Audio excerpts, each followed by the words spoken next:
Hey, what's up, everybody? We're about to go live and do another interview. I'm gonna try something different. I'm not gonna really be able to see what you say, but hold on. But you'll be able. I'm gonna go live on the other at the same time on the. But I'm gonna go live in the horizontal on the same YouTube channel.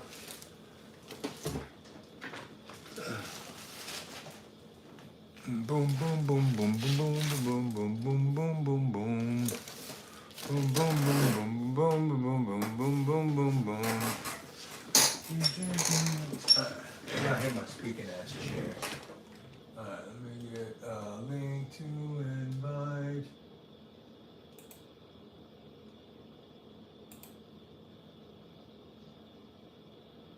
Boom, boom, boom, boom.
Alright guys, my bad. I'm here, but I'm not gonna be able to see what you're saying because I'm gonna do the live interview. But if you go over, I'm gonna be going. Oh, let me make sure I got it. I'm gonna be going live horizontal. Hold on. Yeah, because I do want to change that.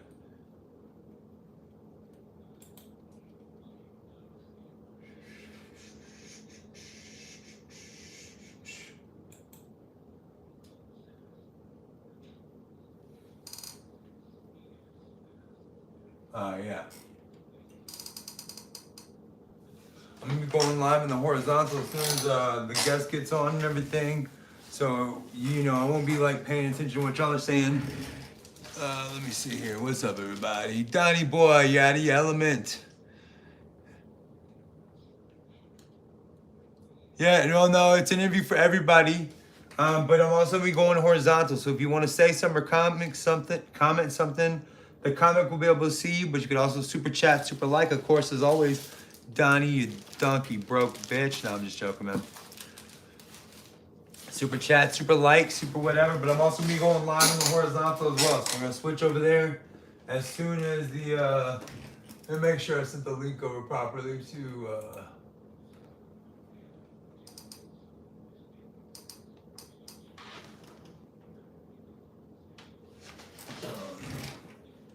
Yeah, that's him.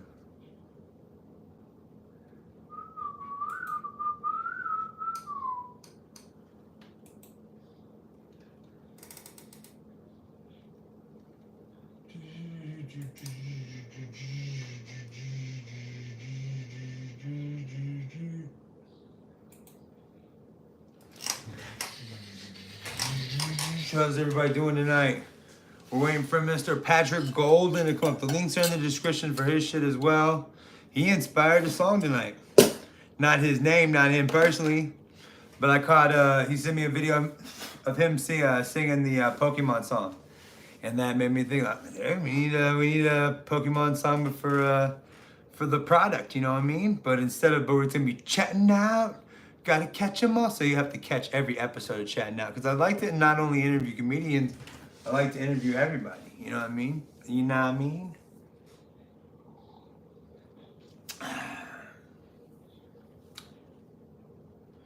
I think I'm correct. I think it was supposed to be 9 o'clock my time, I thought. I could be wrong. Could be later than that. Ugh. Donnie, what you doing tonight? Asia, welcome to the show, Asia. Remember, guys, I'm gonna be, as soon as I hit go live, it should hopefully pop up as well, because I haven't gone live over there yet. Y'all, but you know, y'all, if y'all want to stay over there, y'all can watch from over here. You know, over here, over there, or where? What? Whoop, whoop. Chicken head. What's everybody doing tonight? Y'all want to listen to some music while we're waiting? We're gonna listen to music while we're waiting.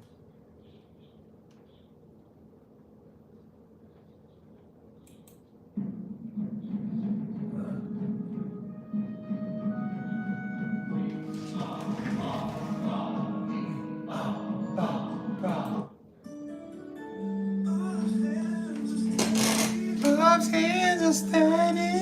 Hey, Amanda Bynes.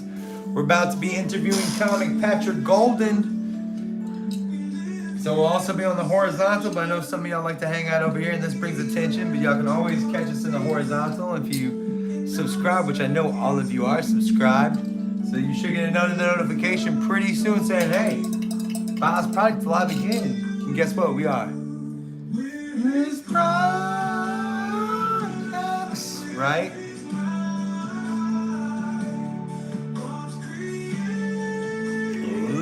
Amanda. So yeah, y'all be able to hang out here and do y'all's little chit chat in the background. If you can find it here, a question you want to ask, you can ask over here. The comic will be able to see it. But we're also going live on, I believe, my Facebook at the moment. Maybe Twitter. Maybe on Twitter or what at the X. But guess who the only X is? With the Xero flavored toothpicks.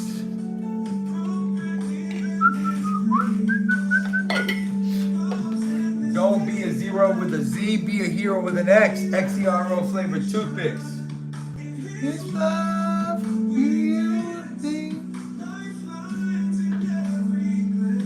oh.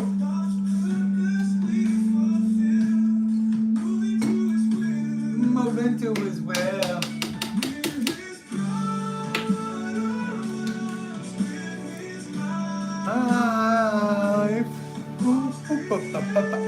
Who's all in the chat tonight? Who all is hanging out?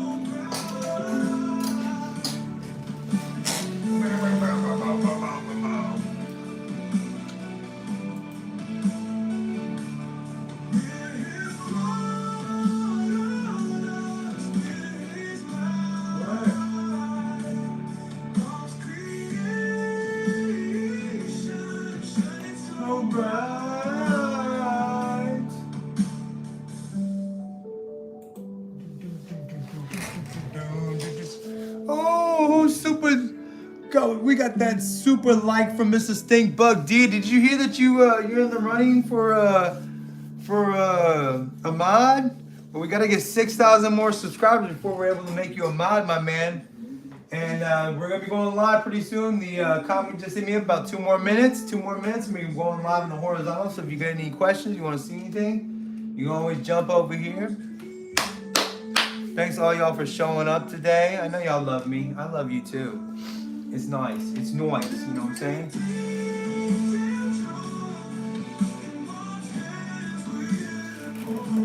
Bob's hands.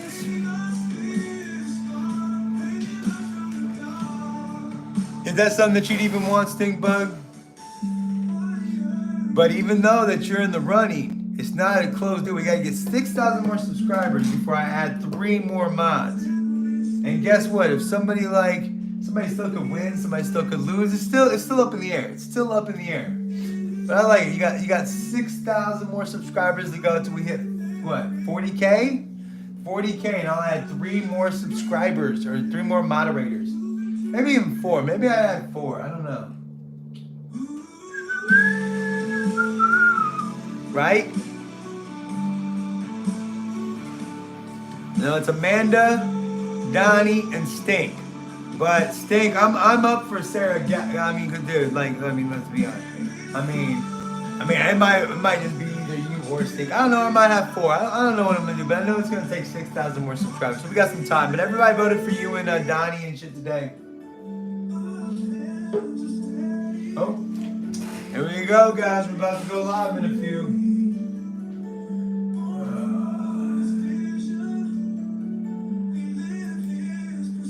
Hey man, let me pause this music real quick. I apologize, man. How's it going, man? How's it going, dude? I'm not gonna tell. I'm too stupid, so I don't have to undo this thing till after I get done with like our intro and stuff, dude. Oh, you mean the giant square thing? Yeah, that thing. That's not gonna be there the entire time. I'm not. Yeah, I was about to say. I was like, what? Yeah, no, dude. I've seen some of your interviews, dude. This should be somewhat up your alley, bro.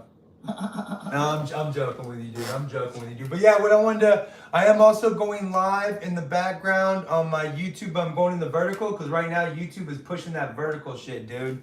So we're going live back there, but we're also going to be going live on YouTube horizontally, and we'll also be on my Facebook and Twitter, I believe. I'm not for sure, dude. I'm old and stupid, man. But you did inspire a fucking new intro song tonight, you motherfucker. You about to play a Pokemon song? Yes, sir. But you inspire. It's not you. But you did inspire the. You did inspire the new intro. But this basically what I want to do is because you know we're all like unknown kind of comedians and stuff. Y'all got some stuff going, dude. But I've seen some interviews where people are kind of like they want to get done like, where were you born? Where was this happening? Where was that? Like I'd rather have like a funny conversation and try to talk about some of your stuff and like talk about what you've done. Maybe some bad gigs, some good gigs. You know, the kind of work you do, crowd work, you know, maybe more of kind of a technical, funny thing, and let's just kind of joke back and forth, dude. Is that okay with you? Yeah, that sounds perfect. All right, man. Well, that's great. Well, I'm going to go ahead and press live, and then I'll get this big, beautiful face off there.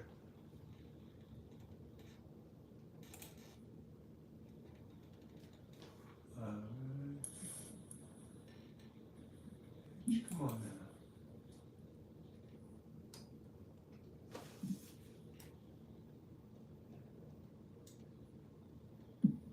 I believe we're live. No, I'm saying no. Go live. Okay, well, don't worry about that one. Just remove it then.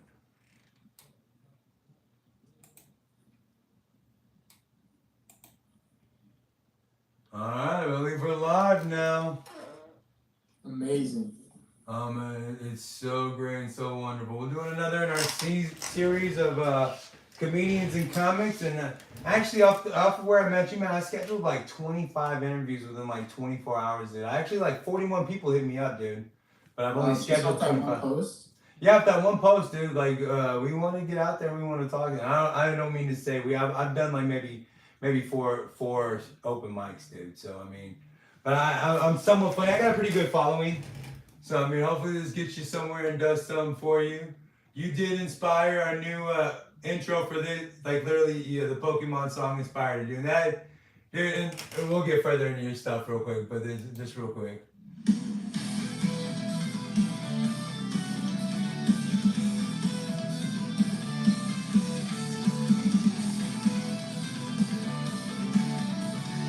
Don't think it's my talented ass. This is like 3% talent and like 97% AI.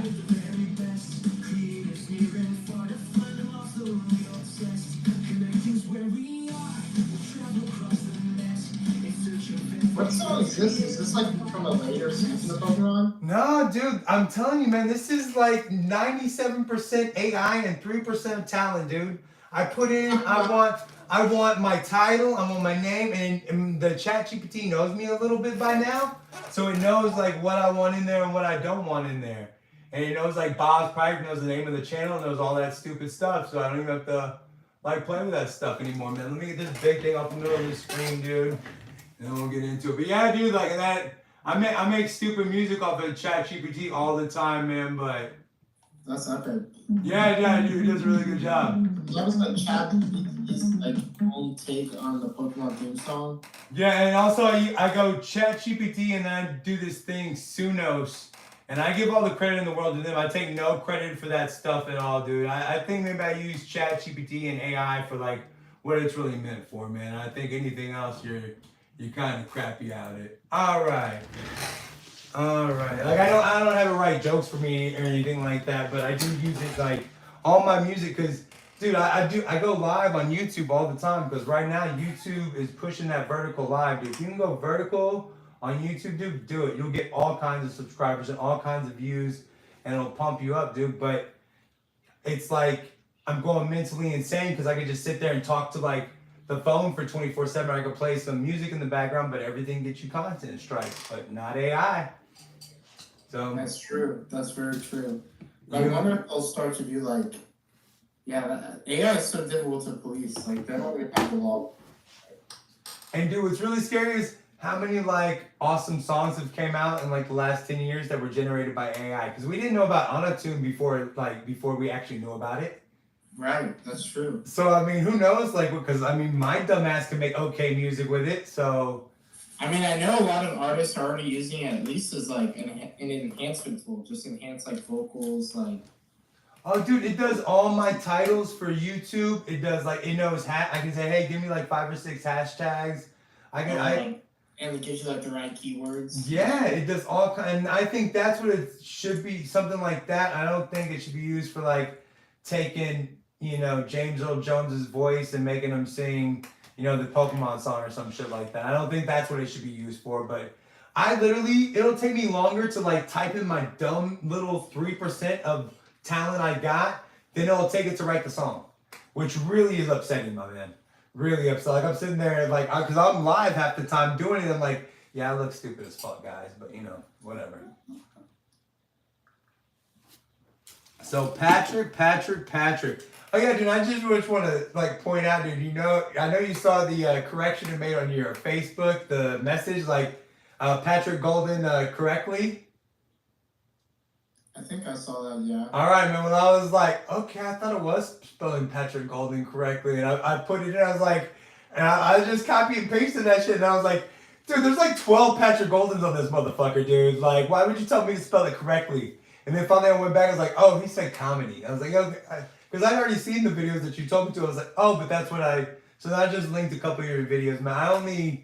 We're only advertising one other podcast that you've been on tonight. I'm sorry, but I put a link in the description of one other podcast you've been on. Wait, so you're in Texas right now, yeah? Yeah, I'm in Texas, man. I'm in Texas. Where are you from, Texas, and where do you live right now? Dallas, Texas, born and raised. Wow, what part of Dallas? Like northeast and the north. Wow. Okay. Yeah, I have some. I grew up in Houston, but I spent quite a bit of time in Dallas, especially in college. Like, my girlfriend was from Dallas. Like, she was like a Hockaday girl. She was like. Dude, I used to clean the fish tank at Hockaday, dude. I used to work my. What do you mean? Is that a metaphor? Or you mean like? No, that's not. I wish that was a metaphor for me being in high school, dude. Please, nah. When I was like in my 20s, dude, I worked for a aquarium service company, dude. And I used to have to go clean the big ass fish tank they used to have in their library, like this big ass like 200-gallon fish tank. And my fat ass would have to get in there like 300 pounds and clean it and stuff. And you see all these girls walking around in there, and I was only like 20 at the time, so it wasn't too bad. But I used to clean the fish tank. Not a euphemism. That's nice, dude. That's good. I used to clean the fish tank at Hockaday, bro. Yeah, I also had a close friend he was from, what's that neighborhood? It's called like Oak Ridge or Oakwood. It's like a really like down bad neighborhood, and I want to say like Oak Cliff. Oak Cliff. Oh boy. Oak Cliff is the bad neighborhood, bro. Yes, that's where he's from. I spent some time hanging out there, like getting food from the taco trucks. It was like, oh man, this is a vibe. Yeah, it's scary when you're younger. Like I started to hang out there. Like I hung out there when I was younger. Like I remember me and my friends getting lost down there, and like everybody would be like, roll up the windows, roll up. It was not that bad. We did not need to roll up the windows. It was not that bad. But once you get a little bit older, you're in like your like late 20s and shit like that. Although we keep getting phone calls from. Hold on one second. We are a call-in show as well. Hey, you're on the phone. Don't be a dick. Exactly. Luckily, all our shit is above the I say that we have very bad language because I get dumbasses like that. Because I have to be a call-in show, and people for some reason want to tell an old white guy the N-word. Like I will not take the phone call live, and they'll still just say that one word to me. I'm like, what does that get done, dude? What's happening there? Whatever. All right, man. So Patrick Golden, how long have you been a comedian? You're in Brooklyn, New York right now. You're from Houston. Houston sucks. So I'm glad you got out of there, dude. How is Brooklyn? I like. Is it Brooklyn? Is that am I right or did I read that wrong? Yeah, Brooklyn. Alright. I've been doing comedy seriously for about a little over 3 years. Like, and my only experience doing comedy up until the point when I moved to Brooklyn is I did 2 open mics in Austin, Texas. One at Cherrywood Coffee House in North Austin, and only 2 people were there. One of which was my friend. One of which was the host. So the person that showed up, and then I went to an open mic at a bar downtown Austin called Halcyon, and I was actually too wussy to go up. Like, they called my name, and I was too scared to go up, and I just like left. Right. And then at one point I did like a random show when I was studying abroad. Randomly, it was a show, an English speaking comedy show in Jerusalem, believe it or not. And then I went to an open mic because a friend invited me in New York, and I've just been going hard since then. Like, I didn't look back. Sorry, I forgot to hit the comments up there to where we can see the comments. My bad, dude. I left it.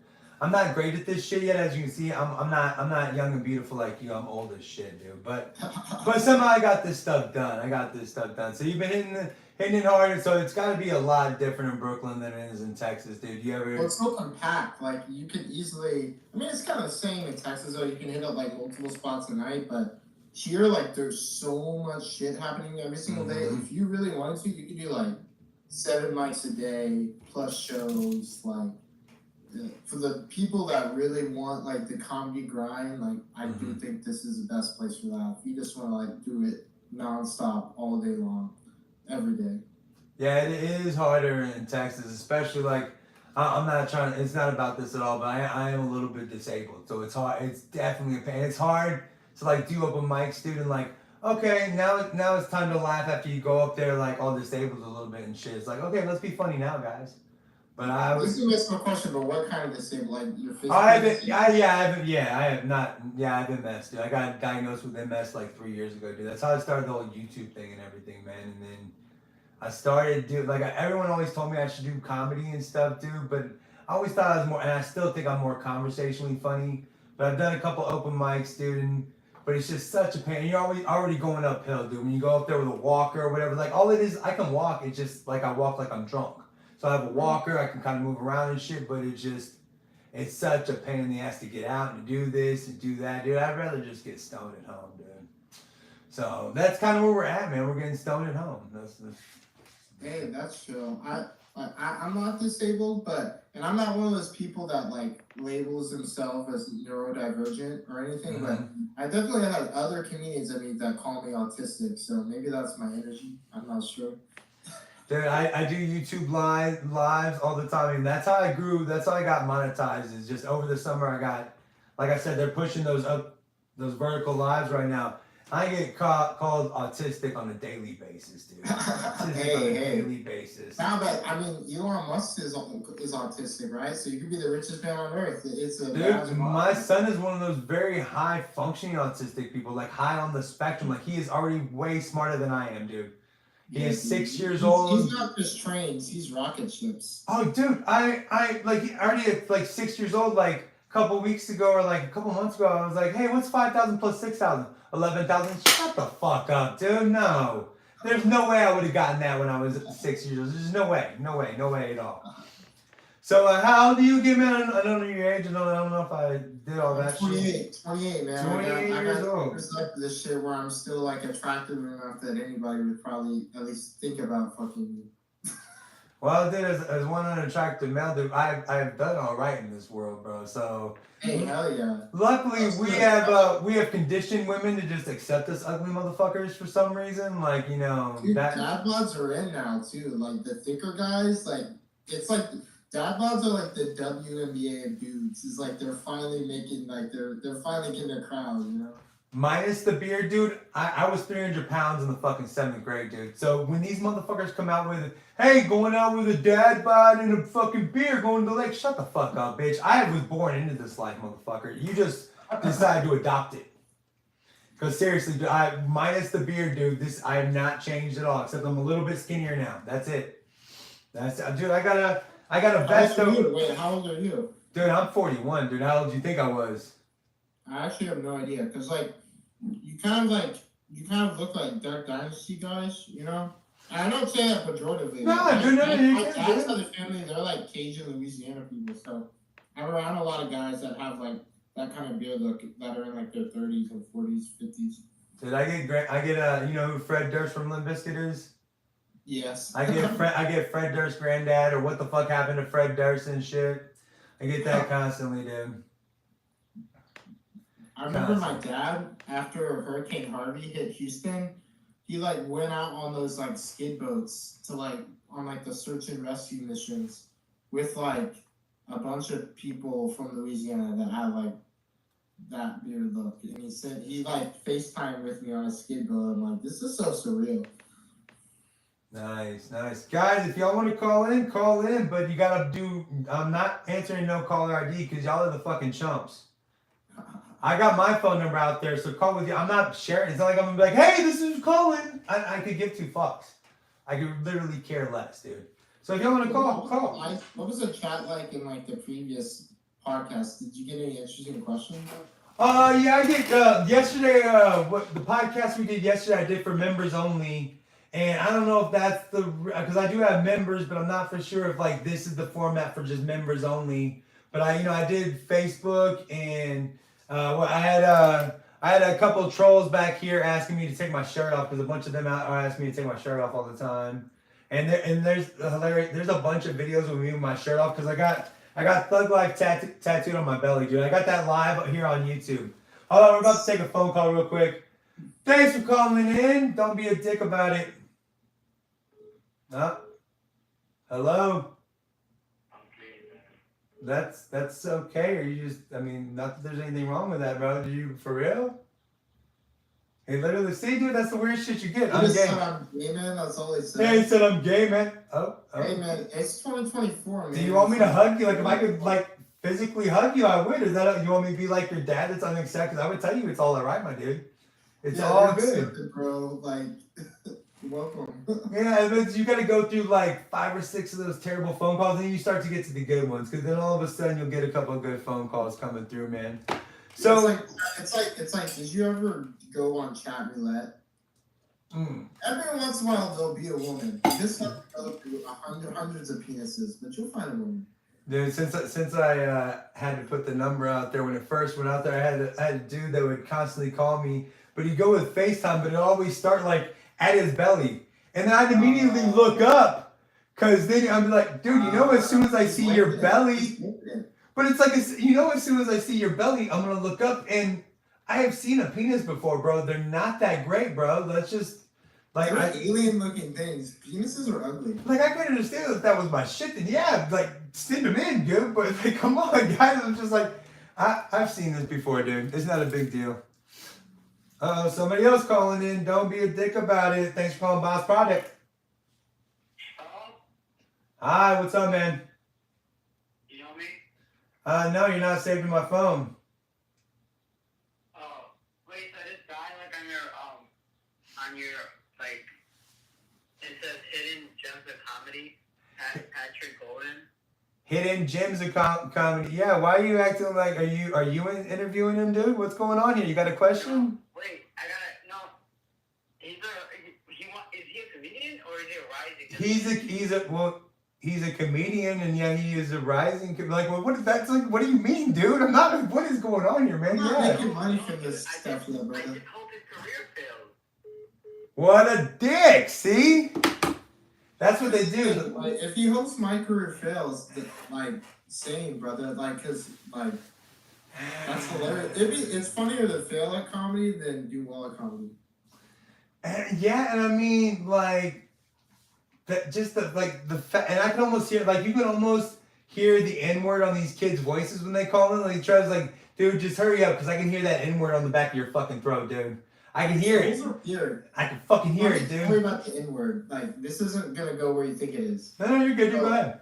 I got hired by this company right now that they were developing technology that basically is like AI technology to recognize hate speech in video game chats But in order to develop that technology, they needed a huge repository of actual hate speech.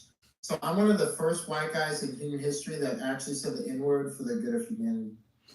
Well, that is well, I mean, as long as it's for the good. I also got paid to say the N-word too. They're gonna let us. Oh, damn, dude! Like, why couldn't they just hire? Like, does it have to be like we got to get the actual? Like, we got to. Yeah, it's okay if black people you say gotta it. got the white guy voice. Yeah, right. It's like we can't get catching like black people saying the N-word. Have you seen that movie Sorry to Bother You about the guy that's able to like turn on the white voice while he works at a call center, but he's like a black guy and that's how he gets his killed? Yeah, I want to. White voice is what's his face? Gosh, who's the guy that plays Tobias Finke in Arrested Development? David Cross. Oh, David Cross, yeah. Yeah. Oh, yeah. I mean dude, all that shit. I get so, and you know what's messed up is they don't mind. I don't get in trouble because if they like, because you know there's a Tupac song, I'd rather be your Nigga. So I like if they try to say that, it's like I'd rather be your N. So I'll sing the song. But I don't get in trouble. Nobody gets mad at that. Like black dudes have actually gotten on my live stream like, no, that's okay, bro. We're not gonna get mad about that. I was like, but why is that okay? We're like, what? I get it, guys. It's whatever, guys. And plus, my name's Keenan, so I think I'm pretty fucking cool. So it's not a problem. Yo, speaking of Keenan, I work as a gardener in New York City, and I actually got to install the garden at Keenan Thompson's place. No shit, dude. Place. And I met him, and he like smoked weed while he watched me and my coworkers build a garden. As he like looked below us on a second floor balcony. It was like the most surreal experience. Did you not ask him if you could hit it, dude? Like just hey, bro, like. But I did take a shit in his bathroom. Well, that's your claim to. I peed on the house that Michael Jackson died in, dude. I'm not saying that because like I hated Michael Jackson. I just really had to pee in the guy that was driving the vehicle out to California. Like he like controlled the pullovers like the entire trip. And he was like, my girlfriend needs a picture of the house that Michael Jackson died in. I was like, why? What does that get? It's not even in the Neverland. It's just some fucking, it used to be Sean Connery's house. What the fuck are we doing? And so I just stepped down and peed on the side of his house. So yeah, that's my claim to fame. That's hilarious. It's okay. It's okay. Like it's kind of a, not like in a hateful fashion. I didn't hate Michael Jackson. Not because hate you, Michael Jackson. So how many? I was too young to understand like what white Michael Jackson was like. You know, I only knew him later, just after he died, just through his hits. Like I never actually got to experience like aging and growing up and seeing his career progress. You know, my mommy took me to the the Bad tour. We went and saw Michael Jackson back in concert. Yes, my mommy took me there. Like it was very like nosebleed section, but it didn't matter. It did not matter at all. Like so I saw Michael Jackson. She took me to a bunch of concerts. She's actually kind of dope ass little mom and shit. She dropped me off to the Wu-Tang concert when I was like fucking 16 or some shit. Wow. In Dallas, like Wu-Tang? Yeah, Wu-Tang. Yeah, I went to Wu-Tang Rage Against the Machine. No, it wasn't. Wu-Tang didn't show up. The Roots started taking over.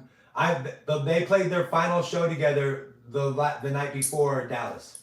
I missed it by one night. I only know that because of that fucking show on Hulu. I was like, you motherfuckers. I missed y'all by one day. One day. Bitches. But, dude, I saw my first pair of boobies at Ozfest in Dallas, dude. And my homie that I went with could see the look on my face. He's like, that's your first pair of boobies. This is like, shut up. Yeah, shut the fuck up, bro. Like, dude, I'm like in the 7th grade. I was like, yeah, my first pair of like, I've seen like boobies in like Hustler and shit before, but this is like a pair of like real woman's boobs, like maybe 10 feet away from me, dude. Dude, you're making me think back to the first time a woman ever took her top off for me and just how I was just like, I literally felt like a kid at Charlie's Chocolate Factory. I was like, what the fuck? Dude, I lost my virginity at 14, dude. And I remember I was 300 pounds at that age, dude. So I went to the bathroom after I got done. Well, no, I looked at myself in the mirror like, you just got that done, dude. Look at yourself. Look at you. Nobody would ever think you got this, but you got this done, Keenan. Good job, man. Good job. That's kind of how I live my life now. Like if what I did impressed 13-year-old Keenan, that's a win in my book. That's a win, I think. Dude, the first time I lost my virginity, I didn't know how to put a condom on. So I had to like stand in front of this girl and watch YouTube tutorials in front of her. You're not joking, right? It was like one of those things where like trying to get it on, or like 40-year-old version where you're like having issues with it and shit. And you said the first time you lost your virginity, my man. So how many times have you claimed to lose your virginity, dude? Well, that time it was just soaking. You know what I mean? Right. You heard of that? Like the morning taking the soaking shit where you just leave your dick up and you don't thrust, so it doesn't count. Yeah. I've always wanted it to count. Like, dude, I've always wanted to make sure it counted, dude. Like, dude, people hit me up on this YouTube shit, say I'm edging to this. It's like, dude, I'm way too old for that shit, dude. Because from what I understand, edging is like trying not to come. Dude, if I'm not coming close to coming and not getting the job fucking done at this age. Bro, speaking of edging, you know how like Japanese people are known to have crazy game shows? Yeah. Like, there was apparently, and this was like a mainstream show, not some niche shit. There's a Japanese game show where it was like a row of 8 dudes all getting blown at the same time, and the winner is whoever didn't come. And that was literally a show that families would watch together, like casually.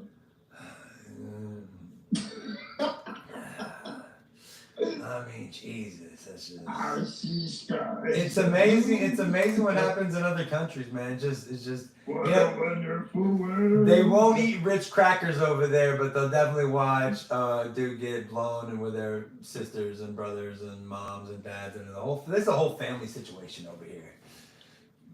God, no, that's just so weird.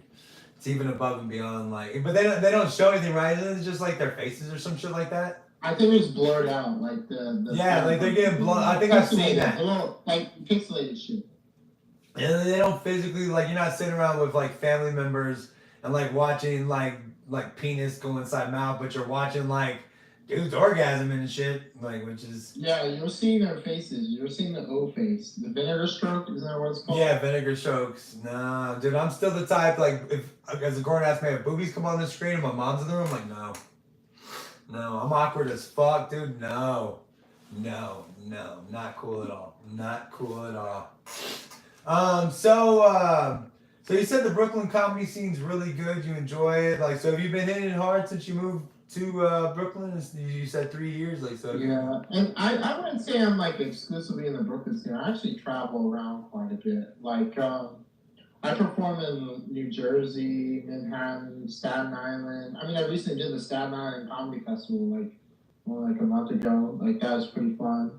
That was pretty wild though. Like, I had to like participate in a character roast battle where it was 3 different roast battles, but like all in character. So the first battle, I was in it, and I was going against someone who was Donald Trump, like dressed up as him, acting like him, and I was Thomas Matthew Crooks, like the Trump attempted shooter. Yeah. And then after me, it was Hillary Clinton versus Kamala Harris. Then the third battle, this is a battle that walked out people, brother. It was 9/11 versus the Jews. Yeah, and I got it, dude. That definitely walked some people. Dude, on one of the interviews I'm gonna do in the next couple of weeks is that I got from the thing that we met on, dude. It's this Jewish woman that's just going, her comedy bit that she showed me is like her going full Karen, is like, fuck this free Palestine. I'm like, oh my god, it's like, it's funny, like but just the way it's like, that's the beginning of the clip, like, I'm so sick of free Palestine. And then he goes, as a Jewish woman, I was like, damn, that was like, and I think that she's in New York over there too with you, man. Like, you got some, I'm interviewing a couple of you Easterners over there, which, doing this podcast chat, I do not enjoy you people east of me. I'm much better with the people that are west of me because, like, I even scheduled you for like 10 to 11, and I was like, why would I schedule them 10 to 11? Like, I feel like that's a little bit late, and I was like, oh no, it's like 10 for him, 9 for me. Like, don't, like, I even put it down like 10 to 11 for me to get on here. I was like, no, get all ready. Don't be stupid, man. Don't be stupid, dude.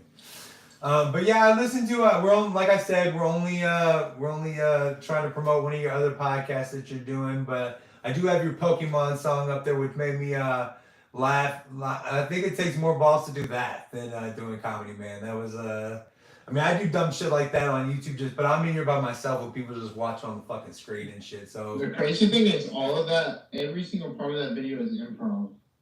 right, but I mean, it was just you there with a live band, like, and then you like it was pretty fun. I went up to him like 30 seconds before. I was like, "This is a song I want to do," and then we did that together, like no rehearsal. And you knew all the words, dude, and you were kind of. I don't know if you look closely. I definitely buzzed him like folks like the Pokemon purists might like come hunting for me later. well, Whatever. The feeling was still there. The feeling of wanting to be the best that no one ever was definitely came across. Exactly. If the purists come for you, dude, I mean, I think no publicity is bad. I don't think if at least they're watching it. I mean, shit. One more thing. That is true. I really do believe in the age of social media that like everybody's just trying to get engagement. Like even if it's like any engagement is probably ultimately a net good. Look, for whatever reason. speaking of which, I forgot to fucking whore myself out here, dude. God, I completely forgot because I'm a beggar, dude. Unfortunately, I am monetized and I beg for all my shit. In this age of social media and everything, dude, I got all the merch. I got all the fucking stupid shit. But in the end, dude, you can just let me hold $1. Like, you can go to the stand store, let me hold $1, because then you spend $1, I get that $1, and YouTube gets nothing. But I'm just saying. My bad, I completely forgot that, dude. Thank you for, like, bringing up that whoring yourself out social media shit, dude. And you're right, dude, because that is what I do. Is all I do is beg all day for fucking money. But I feel like at least I'm honest about it. Someone was telling me now that we live in like an opportunity economy where like nowadays everybody's kind of like, especially in the age of TikTok and the internet, you're kind of in control of your own destiny. And instead of just like, I don't know, 30, 40 years ago where like you kind of just have the jobs coming your way, you actually have to like create the road for yourself. Like you're not just going to be handed it to you as easily as you could. Oh no, it's very and it all goes in waves, dude. Like when I started this stuff out, because at first, I started doing this podcasting stuff like 5-6 years ago. Just doing a podcast with my homeboy, like not a big deal, because I had to retire. I used to be a chef. Dude, I could sit at home smoking weed all day and not do anything, but I kind of like doing shit sometimes. So we just started doing this podcast. I'm like, well, if I'm gonna do this, I'm gonna do this, and people can tell me you gotta get a TikTok. Yeah, TikTok. I don't want to fucking do a TikTok. But then I got a TikTok and it fucking skyrocketed. It was like the first thing to fucking blow up for me, dude. I got like 24,000 followers, like no problem on that bitch, dude. Wow. And then it slowed up and everything. And then Facebook was like, hey, we're promoting Reels if you start doing them. So I started doing that. And it blew up and I got like 24,000. I got 2 Facebooks, like 10K on one, 24,000 on another. But I still couldn't, like I got 30,000 subscribers on YouTube because they tell you to find stuff, especially because they started pushing those shorts. Like everybody's trying to battle with that TikTok and Reels and shorts. Like that's what they want you to do right now.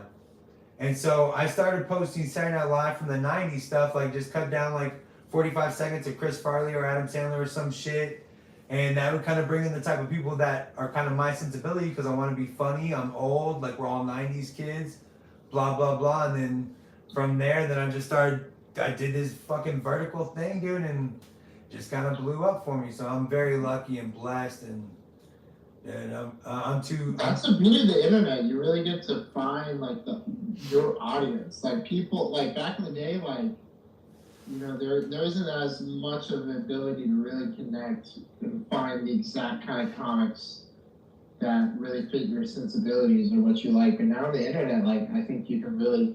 Like, there's this one comedian I've been following in Seattle now for, like, a couple years whose content and vibe I really like. Mm-hmm. And it's like, whoa, like, this wouldn't have been possible like this, like, 10 years ago. Just be able to connect and find an artist like that lives so far away from you. Just connecting, like, the groups on Facebook and everything. Because I've gotten interviews from other Facebook groups and reached out and stuff. But I'm telling you, that was just the right time with that one or whatever it was. But the communities are very vast. It doesn't matter where you're at. Like, I have fans in like Australia and fucking New Zealand and Germany and London and all this stupid stuff, and it has nothing.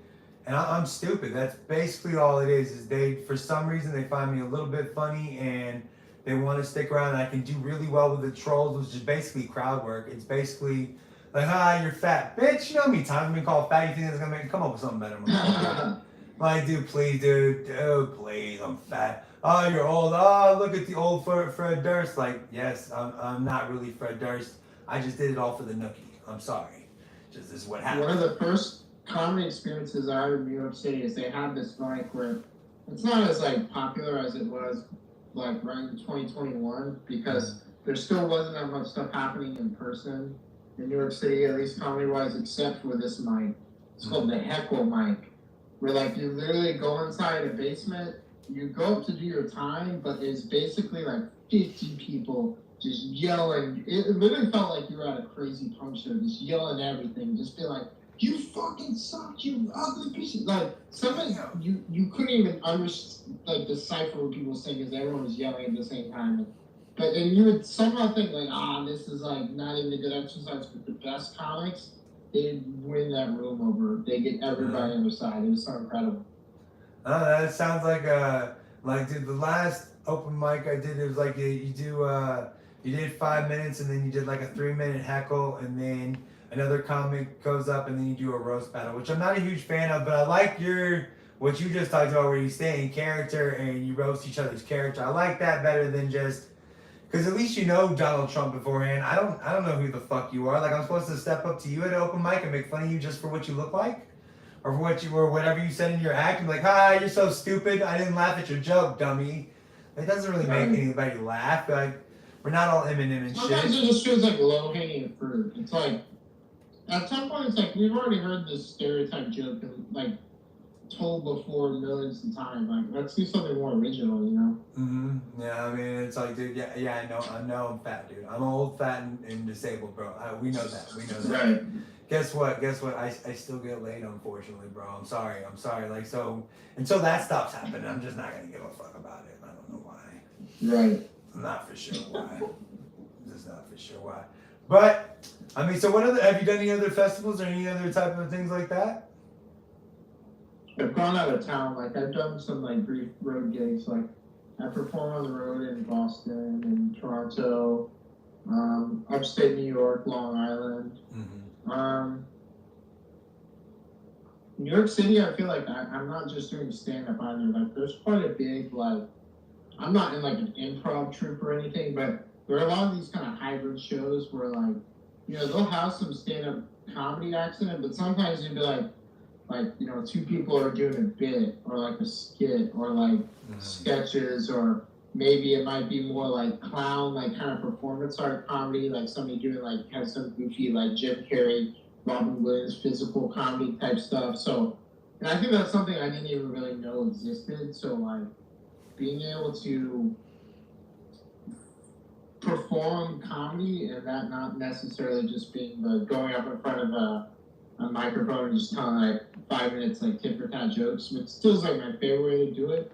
It's been cool to like be like, oh, like there are other avenues to this, you know. Yeah, other things. And do you perform or do any of those things? You just enjoy watching those? I actually was like I'm a regular on a show called The Idiots. I know it's like a completely different way of doing it. Not every single act is even funny per se, but like clowning is not even what I thought it was. I thought clowning was just like, you know, the dudes with like the face paint and the red nose, but like that's actually Bailey, just like yeah. a derivative of like a certain clown back in the day. Like clowning as an art form was like the court jester, you know, you know, that kind of vibe, and it's a completely different muscle you're using in your brain, but also gonna be just as fun. It's not like you can connect with the audience in new ways too, you know. And your stuff's it's Andy Kaufman-esque. Maybe it's not that experimental, but your millionaire bit was pretty funny in the way, like, it just kind of abruptly ended and shit. Like that was the funniest of the bit, I thought. I mean, I don't know if dude, like, and then it, like, cause I believe I clicked on the Pokemon first. I was like, what the fuck's going on with this guy? And then I saw the millionaire bit, and I was like, okay, now I get it. Like, I got it on. Like, I read you tell me that it was experimental and stuff, and it's funny shit though, dude. Yeah, and part of my, I guess my comedy vibe is that I don't like to do many repeat bits or performances. So Right. I kind of like having the reputation to be like, well, you really don't know like what you're gonna get when you go and see this performer. Right. Like there's a bit I did when I first started where I literally went to the mic and I was like, you know, we got all these talk these days about, men are realizing that a women's place doesn't have to be in the kitchen. You know what, fellas? Today I'm gonna teach y'all all how to make a sandwich. And I literally just started playing like this like hip hop instrumental, and I literally brought a toaster, honey, peanut butter, bananas on stage, and I legit just like did this dance while I made a sandwich that I then like gave to the audience, some random audience member. That was like so goofy. Then it can still be something. That's what I'm saying, dude. Like, there's something out there, and especially like you said, there's a lot of shit. What they call it? Like, it's not it's experiment, but it's also alternative comedy. There it is. My bad, dude. I am definitely stupid. I couldn't think of the word, but alternative comedy nowadays is definitely it's its own little gig, its own little vibe, dude. And I mean, especially in Austin, I feel like someone made like a fucked up joke to me, and part of my French for how I'm gonna frame this, but someone said like I was talking to a dude from New Jersey, and he's like, yeah, basically all the really retarded New Jersey comedians moved to Austin because right now that's like the comedy that's hot right now, just like the kill Tony, like act like a crazy person for 30 minutes vibe. Mm-hmm. Although there are a couple, and I do like the way that Tony Hinchcliffe or whatever like fucks with the hecklers, doesn't put up with any heckling. There's a good spot for them. Those are all new comedians that are trying. I mean, they're fucking performing in front of like a star comedian. It's gonna be hard enough as it is. Like, I remember having my mind a little blown when I saw videos of comedian Casey Rocket for the first time, and just kind of being like, whoa, so this is kind of some of the stuff that's happening in the Austin scene. At least with those kind of character, more like kind of on stage character acts. Mm-hmm. Mm-hmm. I mean that's is that the smaller dude? He's like the dude. He's got like curly red hair, and he does like this riff where he just kind of like walks back and forth on stage doing like a stream of consciousness rant type thing. Dude, I've seen that guy, but have you seen the dude that he's like this younger looking guy, but he's not. He's like a 20-something-year-old kid, but he looks like he's 13. And he goes over and he's like, I get asked all the time, what my age is, and it says, I've just always been. I've never been. I'm always around. Like he does his shit way better than I do, but he is literally classically funny, dude. And he's. That sounds like a comic in New York City that's really good popular. His name's Assad Bimbo. He's literally like this 20-year-old dude where he just does this like really weird stream of conscious stream of consciousness humor as told by a Gen Z person. Right. It's really weird and absurd. Man, I'm sorry. They keep calling the phone. $20. These are some kids. Watch, these are some kids. What's up, guys? I'm live right now. Oh my god! That's your big ass up here in your fucking period, bitch. Are you literally telling me I'm on my period, bro? Yeah. I'm throwing your old ass up. Just because I got titties does not mean I'm on my period, my guy. You can have boobies and not be on your period, dude. Dude, y'all know? Do y'all think I called y'all again, or y'all calling me this time? Are we playing this game? Of course, guys. All right. I feel like I'm watching the pizza delivery guy get prank called right in front of my. Oh, dude, it's terrible sometimes, dude. These kids, those fucking kids, like, there's like a group of like 8 or 9 of them that all FaceTime each other, and for some reason they got some homie that'll just get on there and then FaceTime me and leave. And then they go like, oh, dude, what are you calling us for again? Dude's like, y'all really think I'm on my YouTube live right now? I'm calling you? Like, you really think this is what's happening, right? You think there's a 40-year-old man calling fucking 10, 12-year-olds in Wyoming right now, dude?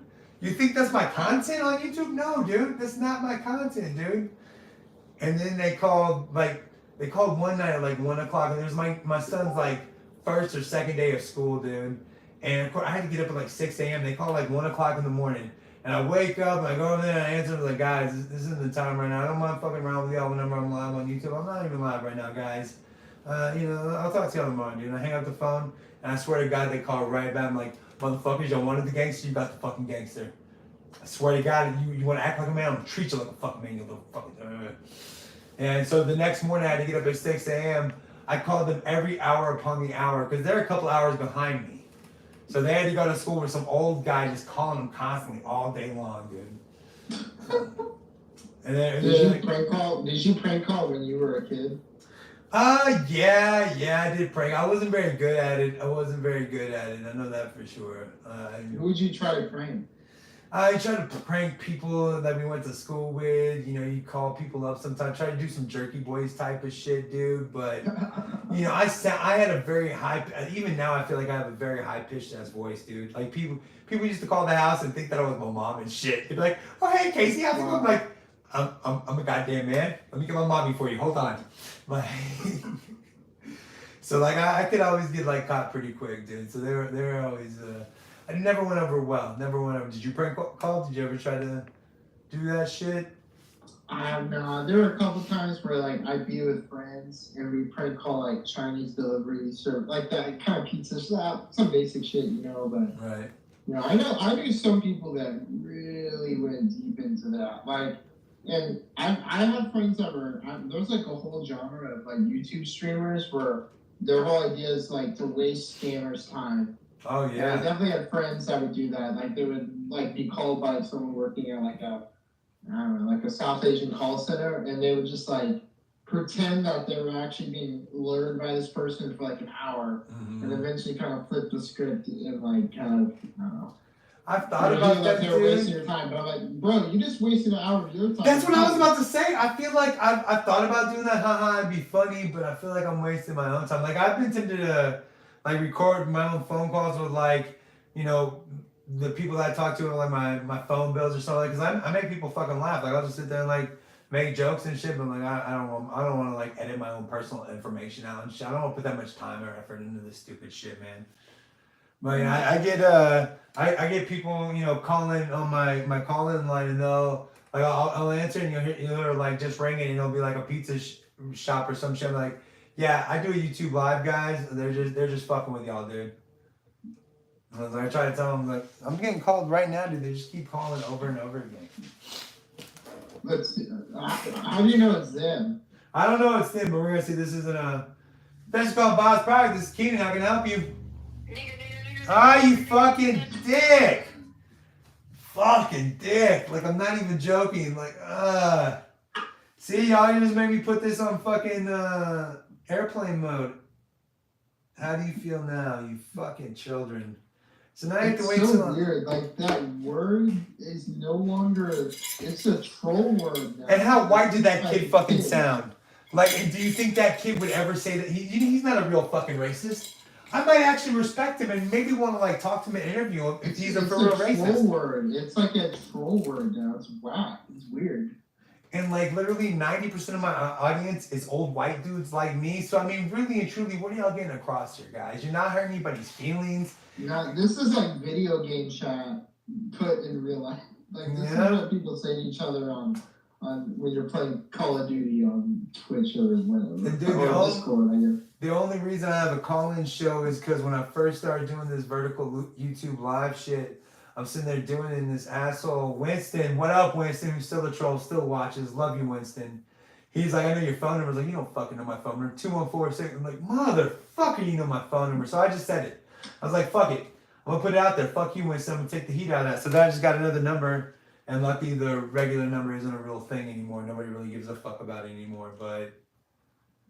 he's the whole reason that I gotta deal with it, because I was like, now I'm just a call-in show. Fuck it. I just gotta put it. And like I said, you gotta put up with like, dude, though you gotta put up with it, but every once in a while you get a good couple of calls. Like, dude, I actually do this show on Sunday nights. I call the ladies' man, and then after Tim Meadows and Saturday Night Live, I don't take any of his shit. It's me just basically putting on a wig and trying to give some of my subscribers advice on relationships and shit. Stupid show. Monday nights I do a fake church, dude, and I call it the TAO of BOB. And I say it the wrong way. I know it's supposed to be, and I spell it the wrong way, and like only 2 people have ever corrected me how to say it. I'm like, dude, yeah, I know how to say it, motherfucker, but just like that's actually a religion. I'm joking. That's the whole point of this. And the first one to do it was my cousin, and my family member was like, "Yeah, dude, you're the first person to ever correct me. Thank you for ruining the fucking joke, bro.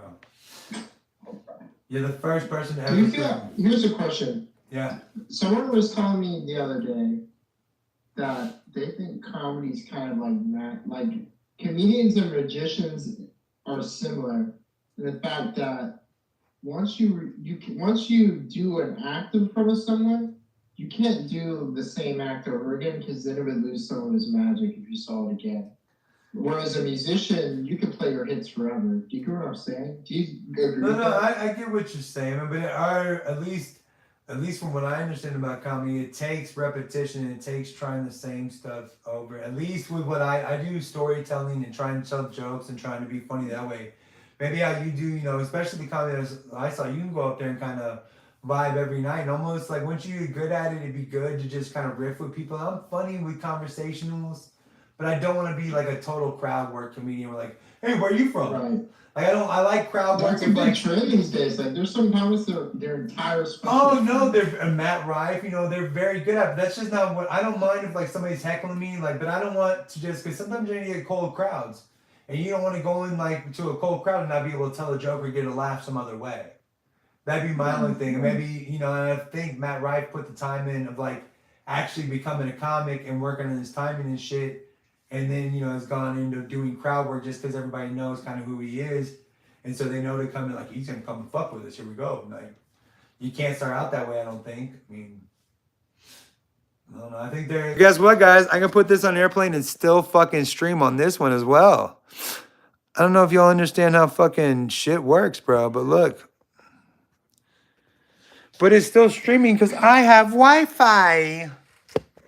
How old is kids? They sound like 12 or 13. Dude, that's what I'm saying, dude. They're 12 or 13, man, and that's what I'm saying, dude. You just got all the people in the comments aren't talking shit and stuff. They probably got some pretty good questions or something, dude. And we'll go back through those at the end and see what they're saying. Yeah, dude, that's just what my life is, unfortunately, dude. If I'm gonna leave it open to conversation and all that shit, it's just the bullshit I have to put up with.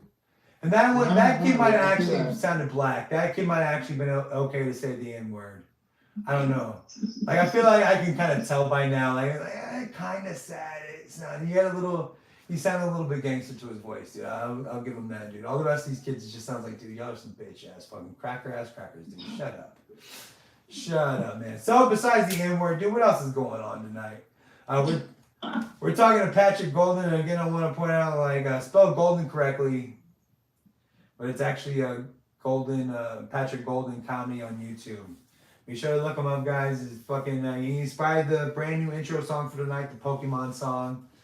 I found you very funny, dude. I like that. I wish there was more stuff out there, and that's what I was looking for, dude. I want to see more of your stuff, dude. You got to record some more stuff and put your shit out there. Yeah, that's just gonna happen with time, I think, I'm now in more environments where people are just recording the shows. Like, these are shows that hire videographers and cameramen, and that just wasn't something I had.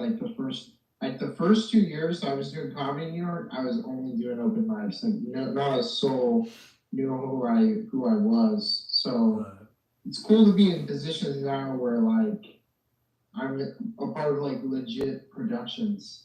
Right. People legit are recording shows in such a way that it's very easy to.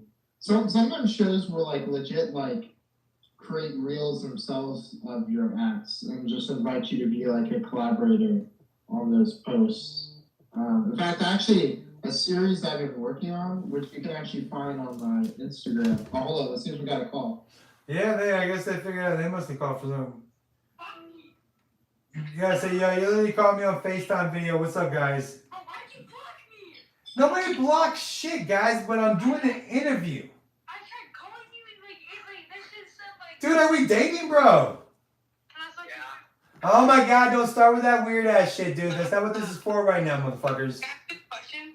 Ask a good fucking question. If you're gonna waste my time, I'm just gonna hang up again. Bob, how's your day been going, man? It's been going great, dude. Great. Until all these fucking phone calls while I'm trying to do an interview. Bob. Bob. My name is Keenan, guys. What's up? Keenan. What's up? What if what if someone wants to like, what if someone wants to ask a comedian a question too? Ask. Don't be a dick about it. He can hear you right now. You're wasting his time. So ask away, dude. No, Ask away. what if somebody wants to like? Oh, what if somebody wants to, but you don't technically want to? So what the fuck are we doing, my guys? Can Patrick hear me? Patrick Golden, yes. Yo, Yeah, I can hear you. Give me a second. I gotta ask him an important question, alright? Alright, I'm ready to be trolled. Hit me. He can hear you. Come on.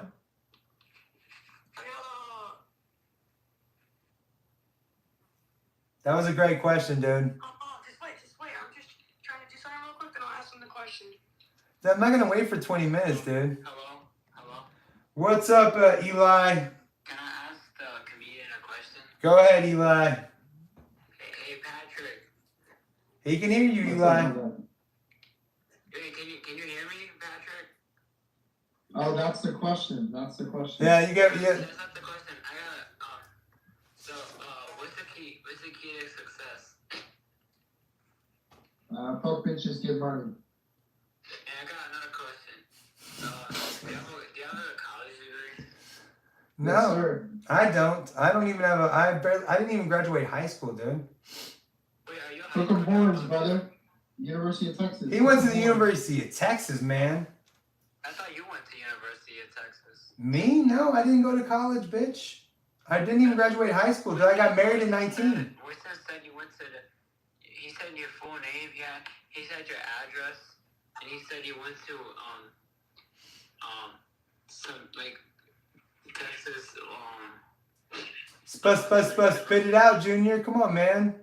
This is really lame, dude. No, Winston, he probably know. Winston, how do you think Winston gave me y'all's phone number, dude? How do you think I called Joe's mama?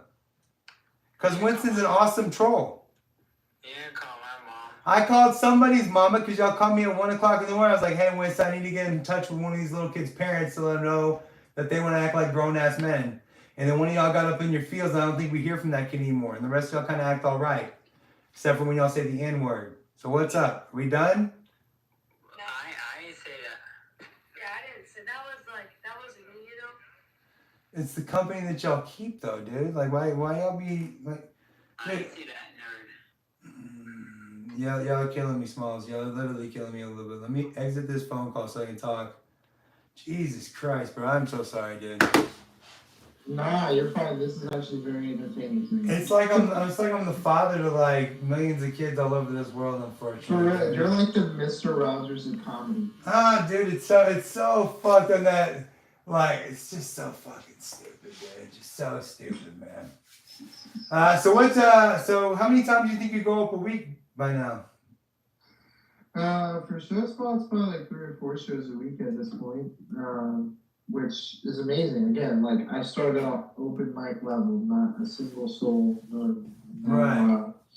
Yeah, I mean, this weekend I've got a spot at Comic Strip Live on Sunday, which is a comedy club, Upper West Side. And then I have a bar show in Bed-Stuy. And then Friday night, I'm actually on a show where I'm performing inside a pizza restaurant in Clifton, New Jersey called Pizza Town.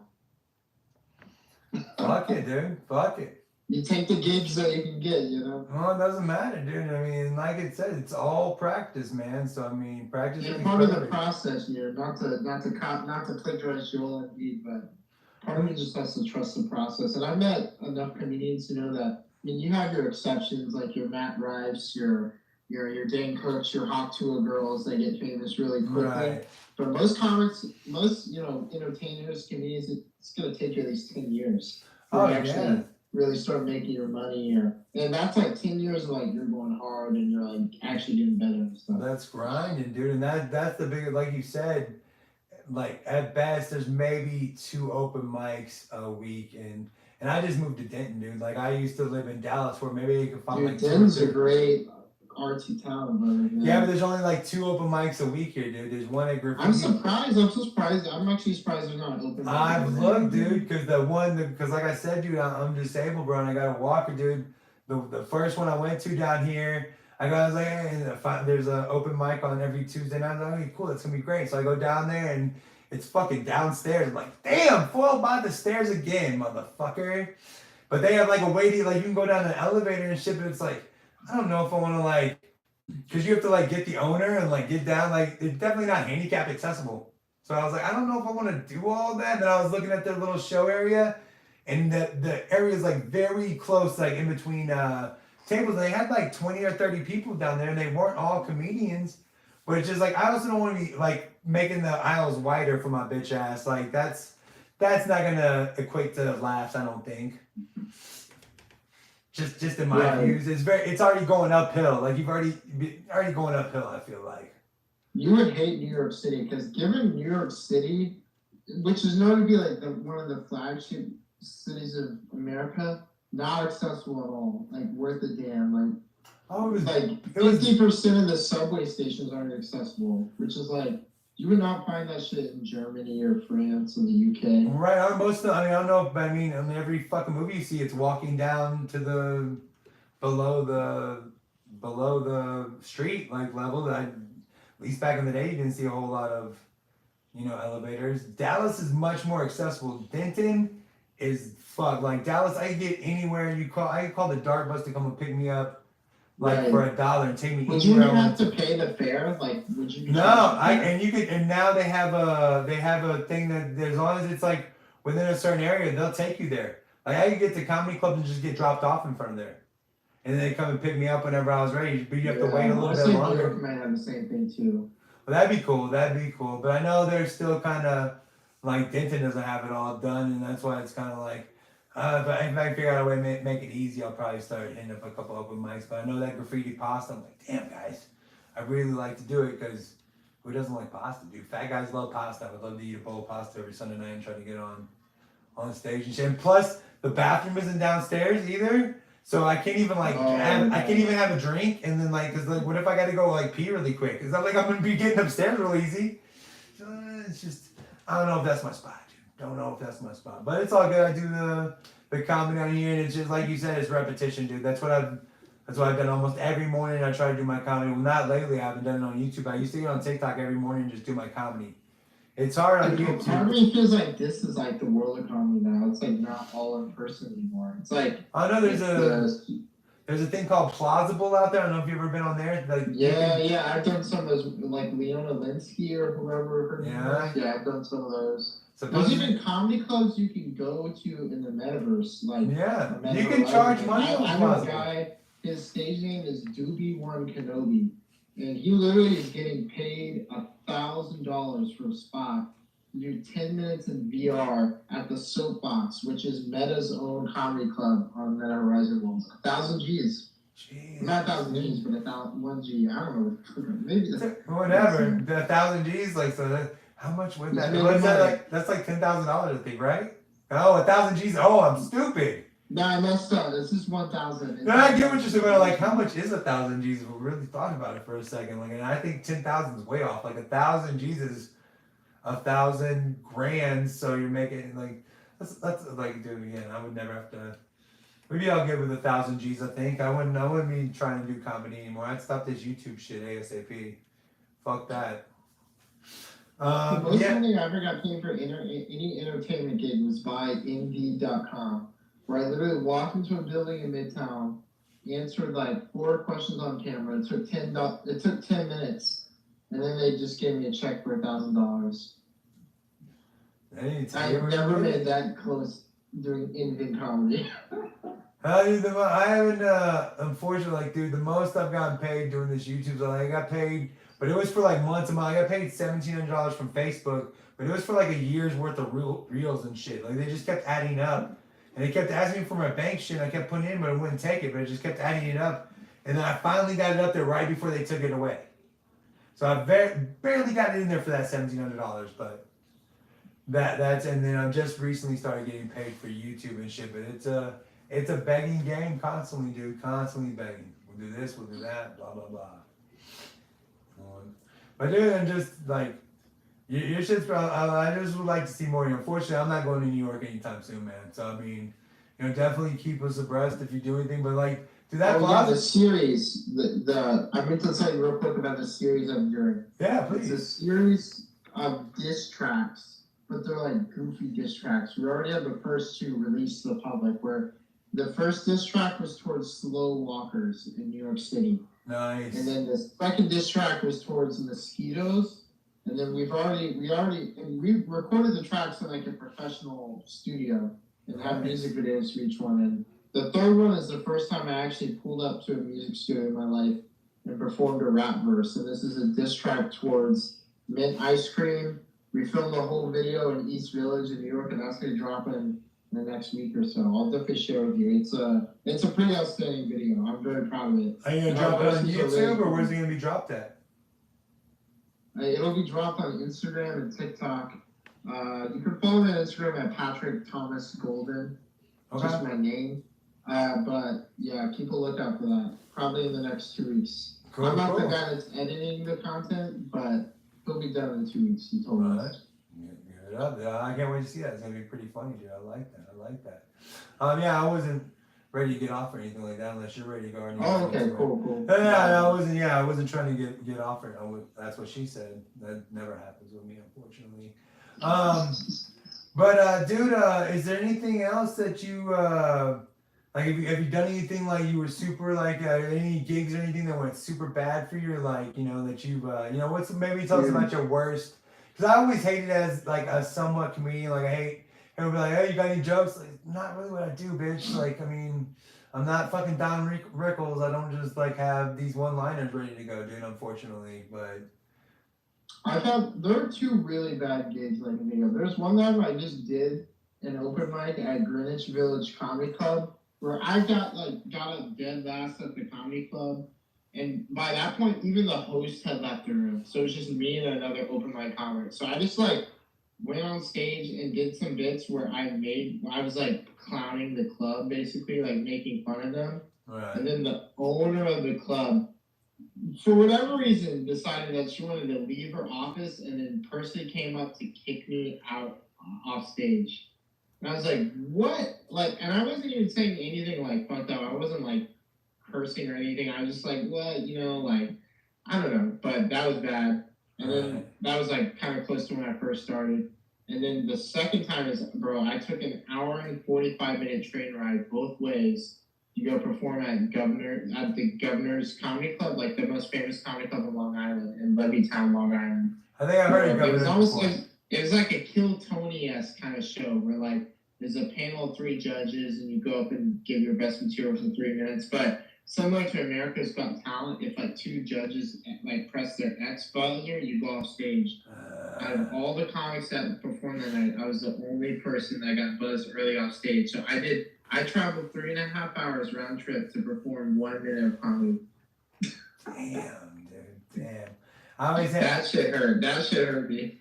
Talking about a long train home, brother. I hate it when people follow those trends and shit. I can't tell you, because I'm a retired chef, dude. But I can't tell you, after those cooking shows came out and they dropped something okay, you got 15 minutes to create that. Every job you tried out for, they'd be like, okay, you got 30 minutes now. You got to do something we don't expect. Bitch, I knew you were going to do this, so I got something. Because this is the 5th job that's asked for something they don't expect. You're doing something off menu. Of course you want to taste something that you don't serve every day on your menu. That sounds great, man. Why wouldn't you want to just taste the food that I'm about to cook for you every day? Are you paying me to be creative for you? But everybody wanted to do that. This isn't Master Chef. Or then I think they used to do that to Last Comic Standing, or on The Apprentice or something. They'd always do that shit. People love following trends. That's definitely a thing, especially in comedy, where it's the crowd work stuff or it's recycled bits or ways to time jokes. Some people are kind of oh, well, Mark Norman's really famous, so in order for me to become a famous comedian, I should tell jokes like Mark Norman. More no, Mark Norman became famous because he kind of had his own little flair and unique way of presenting things. You gotta make things your own personal. Every fat comedian in Texas takes their shirt off, bro. So that's thanks to Bert Kreischer. Yes, that's a Bert Kreischer. Yeah, and I can you can tell there's a total difference between a fat dude with no titties and a fat dude with titties. A fat dude with titties is not taking their fucking shirt off. From either. Oh no, dude, a fat dude with titties is not gonna take their shirt off in fucking public like that, dude. And literally the last open mic I did, dude. A fat guy got up, took his shirt off, and had like the biggest boobs ever. Like, dude, what are you doing, my guy? What are you doing, man? We're not all Bert Kreischer. Come on, that guy has no boobs. He's the like most beautiful fat guy ever. Do you think what's his name? Gabriel Iglesias, who I hate the name Fluffy. That's another terrible fucking nickname. You're not Fluffy, bitch. You're fat. If anybody's fat, like I would be very lucky if someone called me Fluffy after you. But I'm just saying, you think fucking Gabriel Iglesias is taking his shirt off? No, because he's awkward fat. Fucking Bert Kreischer is kind of pretty boy fat. That's like athletic fat. That's like kind of like Chris Farley fat. Like in the early 90s, dude, he could take his shirt off and like dad bod fat. Yeah. Or like Chippendales. When Chris Farley did the Chippendales sketch, he was a fat dude, but he was a fat athletic guy. He barely had any boobies, bro. Then he got like super fat, and then when his boobies got real, he's like, I'm not taking my fucking shirt off, you assholes. No. So yeah, that's I see those trends happening at all times, dude. So I mean, it's, you know, especially no fun for, you know, people out there that have to deal with the, you know, other people's ideas of what being creative is. It's hard to live up to.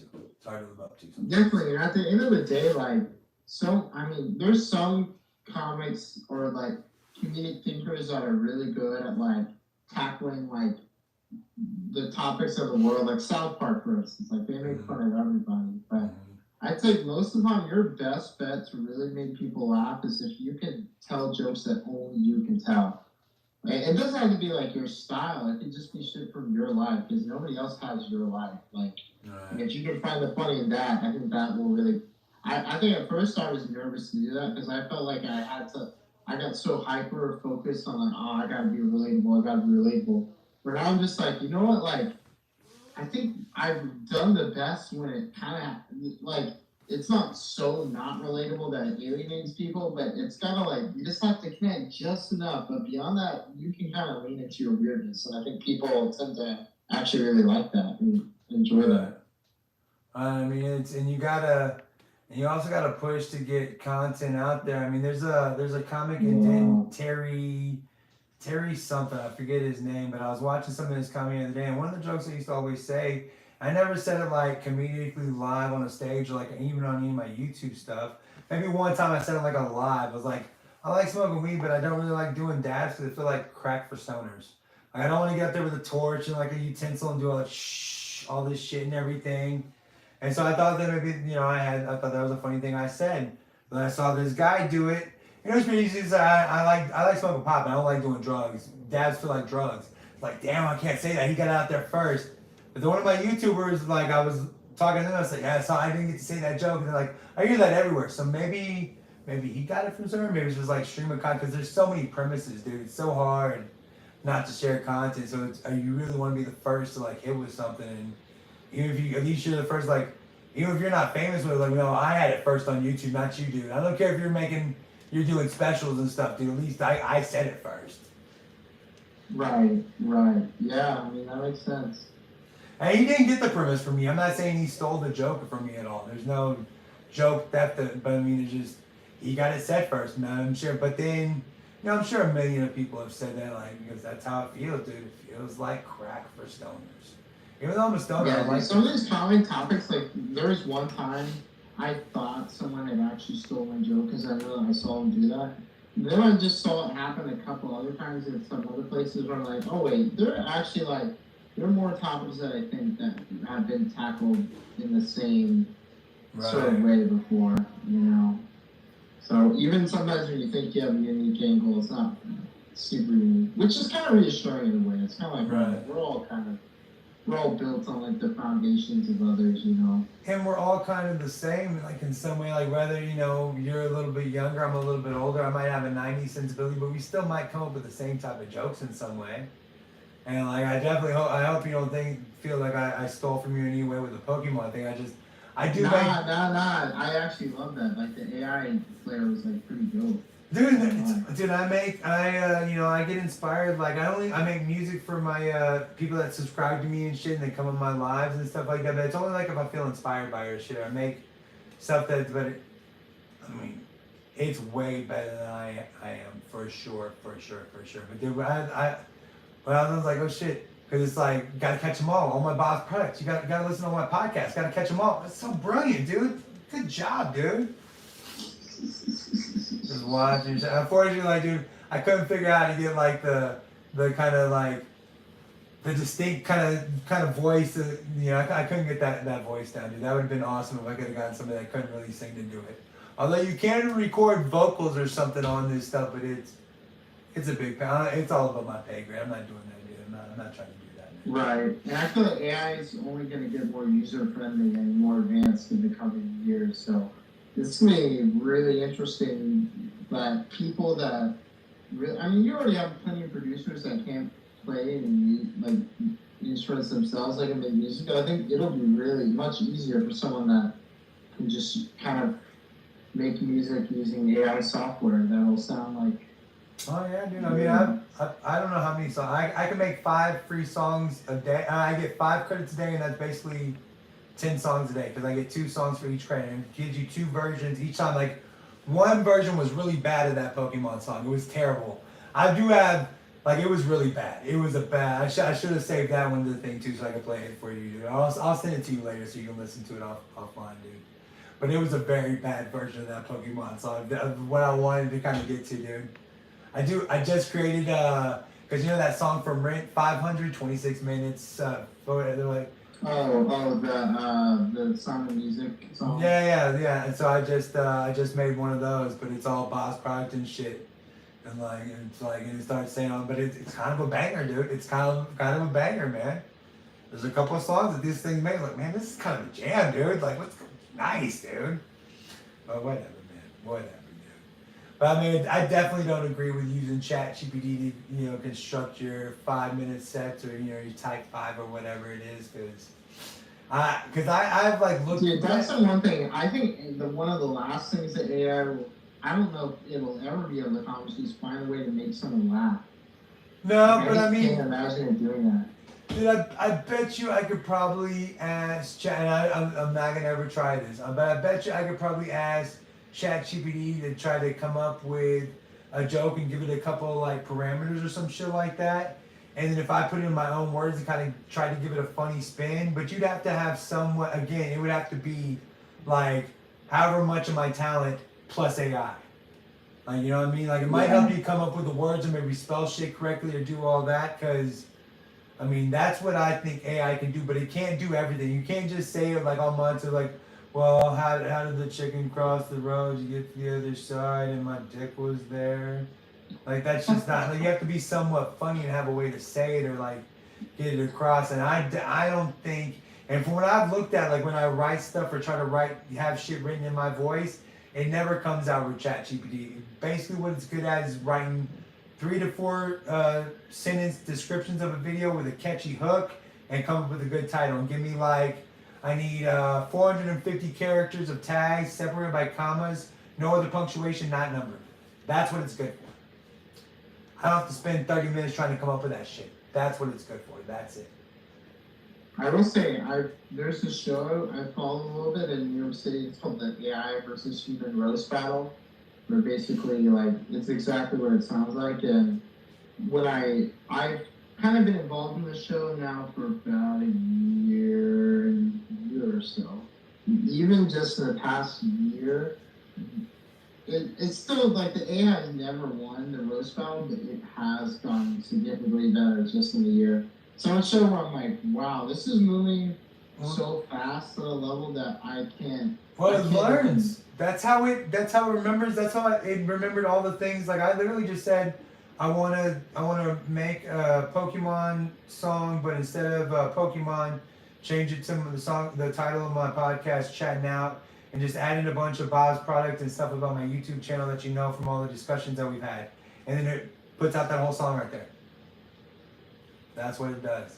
But have you heard that Will Sasso podcast? I forget who his co-host is, but they do a podcast that's basically just formatted and generated by AI.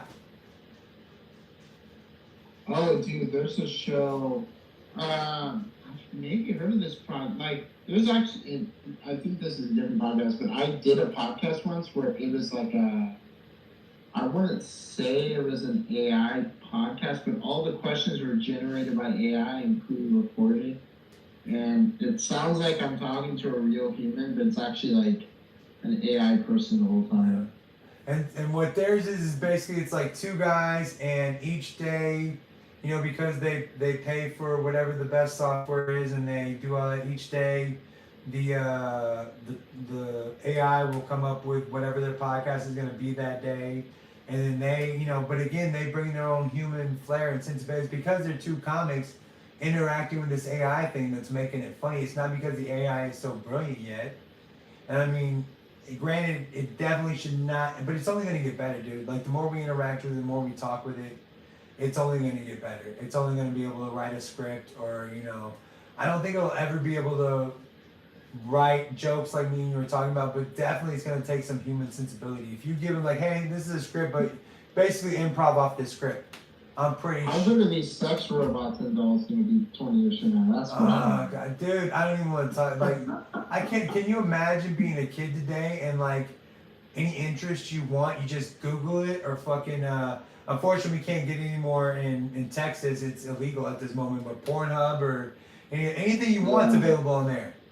Like back in the day, think about more people. Like I can imagine in the near future, way more people doing like the chips in your brain, like the Neuralink shit. Imagine that, like you literally just have an incredibly powerful computer in your brain that allows you to function at a level no human has ever functioned before in history.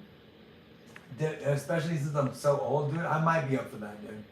I'm gonna be okay. Like, yeah, Would go you ahead. freeze your brain if they're like, yo? No, but I'd be like, Walt Disney's that shit. Nah, because I mean, let's be honest, none of my offspring are gonna be very rich, so I'll just be frozen somewhere, dude. Just be frozen somewhere and not gonna be ever. Nothing's ever gonna happen. I think Walt Disney's still frozen somewhere, so fuck it. Nothing's gonna happen. I have this dream that when I die, I want people to like roll my ashes up into spliffs, and everybody smokes me. I think baby's mama she brought up like she wants her kids to like snort her ashes or some shit. I was like, I promise you nobody ever. I was like, I know for sure the son I have with you is not gonna be snorting your ashes. I'm gonna put that in my fucking will. You better not snuff your fucking mom, bro. I swear to God. Like a chili cum queso dip, but instead of the beef, it's your ashes. Shit. And everyone at the ceremony takes like a ceremonious like chip dip. Right? Damn, I don't know. Like, could you imagine like having to? That'd be some weird shit. Just like eating like a family member or some shit like that, dude.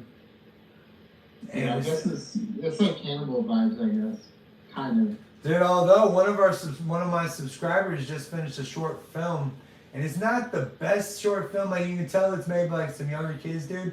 But the cinematography in that shit is amazing, dude.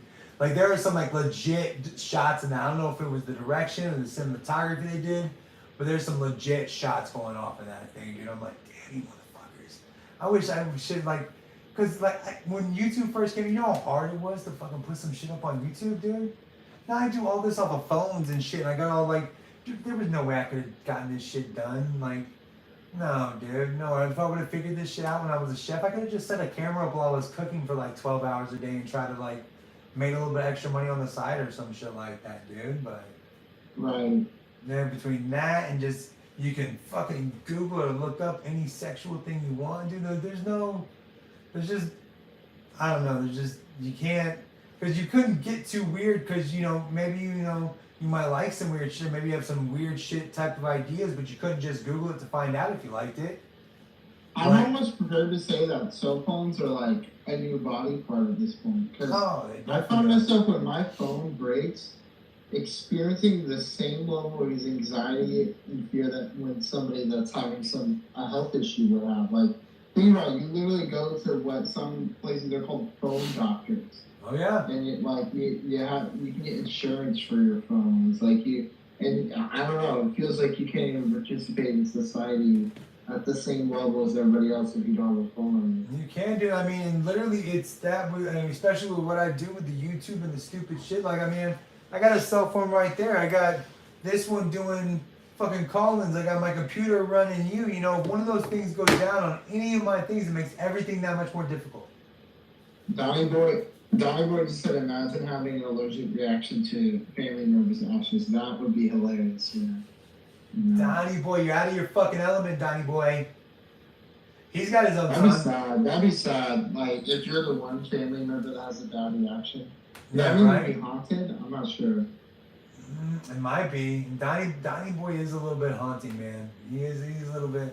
He's a special kind. We actually got him from Great guy. Yeah, we were doing it for Johnny, man. We're doing it for Donnie.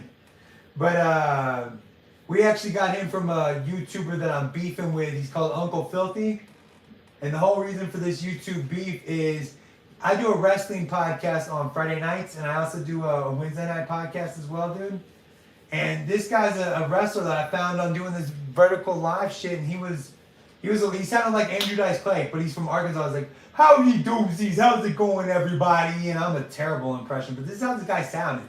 So I'm like, what the fuck's going on? He's this fat guy with long hair, an ex-wrestler, 7 feet tall, fucking 300 pounds, a massive fucking dude. So I invite him on the show, we chit-chat and we talk and everything, and he bounces out of the show within like moments, dude. So me and my just podcasting partner was like, well, okay, well, I guess he had to leave or whatever. He blocks me on everything, dude. Like right after that, I'm blocked on everything, like, what the fuck is going on? Like what? So I really felt more, like I started a beef with this, like, dude, why do you have to like, you could have just said like, hey man, I wasn't feeling it, dude. Like, why you gotta like treat me like I'm like trying to date you or like you're ghosting me and shit, dude? Right. So I got like 10 AI diss tracks straight up to this dude, Uncle Filthy. I've stopped the beef, but he hasn't, he didn't really respond. He knows of me, he knows that I was dissing him, but I just let it go. It was almost like kicking a dog while it was down. I like that phrase already, AI diss track. Oh yeah, because I mean, I put in like, I want to talk shit about this other YouTuber, Uncle Filthy, and I tell him what he did and tell him he's a wrestler, dude, and all this stupid shit. And I made rap. I did. You remember the Earl's Gotta Die, the Dixie Chicks? Yeah. Okay, so I had to thought, I was like, oh, I'm gonna do Uncle Filthy Has to Die, and this is towards the end of our beef. And I'm sitting there, I have AI write it out, and I'm like writing down all my feelings and everything. I'm like, what if he actually hurts himself, man? I'm gonna change this to Uncle Filthy Stay Alive. Like so that was like towards the end of our battle. After that, I was like, yeah, I think I'm over it now, man. Like then I had to, like, what if something bad happens now? I'm over it. I'm done. But yeah, you gotta find, cause I thought it'd actually be funny if he like, cause he's an ex-wrestler, so I thought it'd be funny if like we started going promo style, making jokes, cause I'm a funny dude. Oh, he just bounced. And another one bites the dust. I got you, dude. Hold on, man. I don't know what just happened. My computer just like Xing me out real quick. It was the ghost of Uncle Filthy coming out. And I literally said, there he goes. Another one bites the dust, I guess. I was about to start dissing you. No, I'm just joking. Well, yeah, man, you gotta find ways to keep yourself busy on this stupid shit. Now I'm basically talking myself for like, 10 to 15 hours a day sometimes, depending on what's going on. And this is how I make money. Going live, super chats, all that shit, asking questions, shit. That's how we get paid. Dude, that's the grind of this shit, Unfortunately, it's basically just begging for money. Unfortunately, it's like somebody's coming, like people go like, oh, just another YouTube beggar. I'm like, well, yeah, is this your first day on YouTube, man? It comes with the territory, what do you want me to say? Well, no, I did everything right. I mean, I got the merch, I got books, I got all the dumb shit. But again, why don't you just let me hold $1, dude? I got like 33,000 subscribers. If I can get every one of them to just let me hold $1 a year, I think that's a decent year, dude. Yeah. I can figure out the rest. Like I'll figure out the rest. Maybe I'll invest in some crypto or some shit. I don't know. We'll figure it the fuck out. Maybe I'll only have to beg half the year on YouTube or something like that. I don't know. It's crazy it works because I feel like so much of the game is just consistency and longevity. The other part is just like having your viral moment, Yeah, and dude, sticking with it, just with everything, stand-up comedy, doing this shit, like I said, dude, I started out doing YouTube, but it didn't really move anywhere, but I just kept doing it. Like right now, dude, I got like 1,500 like long form videos up there. Maybe That's like, fine. yeah, and then I don't know how many like short form videos up in that motherfucker, dude. But I was talking to my friend last night, and he said his mom told him this thing where it's like, if you really want to be a good artist, you just have to dedicate yourself to that art form consistently over a long period of time. More often than not, you'll just end up getting really good at like whatever you're doing. yeah, Even if that doesn't necessarily lead to monetary or and you. but you're at least better. Like you could objectively say, like, oh, this person. Well, it's is just, good. I mean, the best advice I got at doing this shit was, you know, quit talking about it and just do it. And that was from some other 100%. YouTuber that and just like, you can think about, you know, what you're going to do for your podcast every day and it's never going to be perfect. You're going to run into, and it's just like with anything else, dude. Every time you cook, you never know what's going to happen. I do a cooking live show here on YouTube like once or twice a week, dude. And I never know if I'm going to fuck up or not, dude. I could fuck up these eggs, but I'm just cooking for myself, so I'm gonna fucking eat it, I guess. Like, but it's just you constantly do repetition. That's the only reason I got better at cooking. That's the only reason you get better at comedy. It's the only reason I kept getting better. If you look at my first videos, dude, they're terrible. Some of my first videos was like a couple of my jokes that I've been telling for years, and I was like, okay, let me just put these out there and see how they work. And you know, it's like a 3-minute long video, and it's not, you know, it's not great. It's basically me telling telling in my car with like the video coming from down here in like my crotchal area or like over off to the side or something like that, dude. You know what I'm saying? Like it's so ghetto and stupid. It's just me telling like 2 funny stories and that's it. Just keep going. Like Dory says, just keep swimming. Not Ellen DeGeneres though, just Dory. I separate them two. I forget that Dora's voiced by Ellen DeGeneres. That's wild. Right. I mean, that is like some of the best advice ever. Thank God Dora didn't have an intern, huh? No shit, right? But I mean, that's another one. Like, I guess she was a rude, terrible person, but guess what? Bosses fucking suck. Have you ever had like a terrible? I'm sure you've worked regular jobs in the past and shit. Of course, like narcissistic, crazy people. I think some of the best advice I've ever given my daughter, and I'll give to all my kids at all times, is like, you can't always be the top dog. Sometimes you gotta, and what, like that shit from Pineapple Express, time to suck today's dick. That's how I go into every fucking day. Might as well. Like, right. Time to suck today's dick. Let's go. That's what I like about comedy. And most of my work right now, I'm pretty much an entrepreneur. Like, my main way of making money is through landscaping, and it's all my own clients at this point. Right. So I do feel like I don't make much money, but I do feel like I'm at least in charge. Then comedy is such a big element of comedy, is just kind of like talking your shit, you know, like saying stuff that you can't just like, you know, say in the Zoom meeting, you know. Dude, I just saw a joke today from, I think it was Ari Spears.